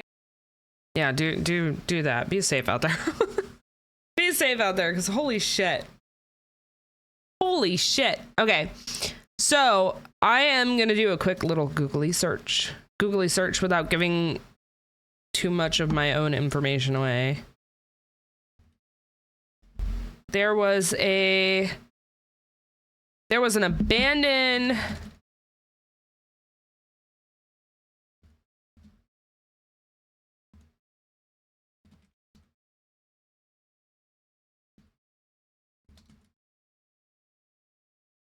I don't know. I was looking. Don't hitchhike. I'm not gonna hitchhike. I promise. No, there was this abandoned house that I may or may not have been spelunking through already years and years and years ago. But I was scrolling through and I found reports that the house has been demolished. And I hope that that's not the case. I would love to email the owners and like possibly do a walkthrough. It's been abandoned for years. I'm just kind of looking real quick to see if I can't find. I don't even know if they would let us walk through it. The last time we walked through it, there were plenty of signs around the property saying that it was unfit for habitation, which it was. It was. It's also in an area that floods a lot, so I'm sure it's not in the best condition. It has also been years since I've been to this location.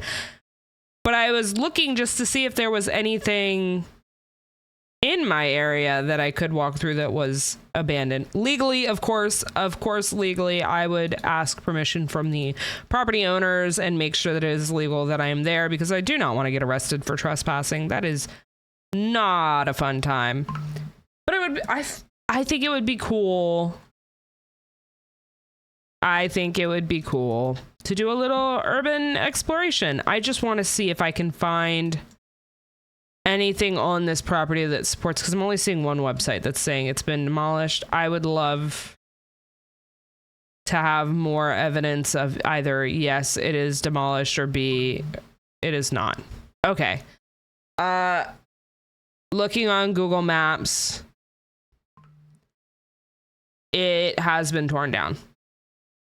It looks like they are currently in the process of tearing it down, which is unfortunate because it's not there anymore.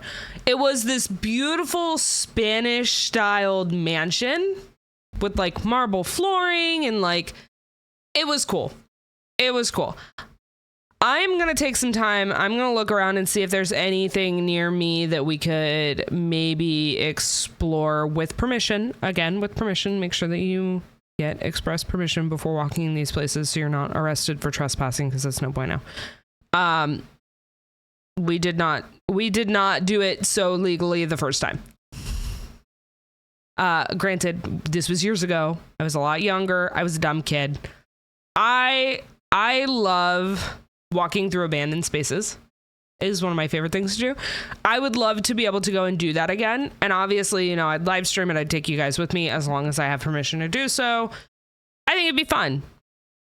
I think it would be fun. But there are a lot of urban exploration sites that I do have access to that I can kind of like see what is around me. Again, do so legally. Chat, please. Please, please, please, please, please, please. Only spelunk legally. Don't go and do things illegally. It's dangerous. Is dangerous. Don't do things you're not supposed to do. Or just don't get caught and you'll be fine. I'm not condoning you doing it illegally. If you're going to do it illegally, don't tell me. But send me pictures. Don't tell me you're doing it, but send me pictures. Because, like, I want to know.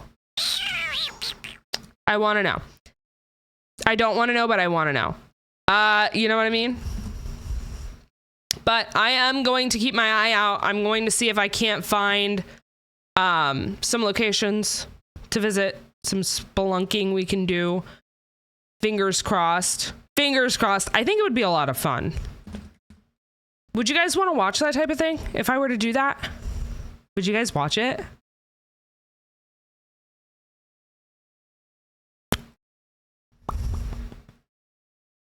I hope you guys would watch it. Okay. Anyway, we're going to raid over. We're going to go say hi to Runt. Runt is playing Cult of the Lamb, so we're doing some culty stuff over there. We're going to go say hi and spread the love tonight. Thank you guys for hanging out. If you like watching true crime with me or talking true crime with me, let me know, because this is definitely something I would consider doing more often. I do enjoy this. I like our cozier streams where we just like sit down and hang out and like do spooky stuff like this. I also would like to go and visit more spooky places as well. So if that's also something you're interested in, that is something I don't mind looking into the legality of. Obviously, again, I don't want to get into any legal trouble, but if we can do it legally, then yeah, we're going to do it. Duh. It sounds amazing. Anyway, I will see you guys tomorrow. I love you guys to bits and pieces. Thank you for being here. I have no clue what we're doing tomorrow. More fun, random shit. But I will see you then. Goodbye!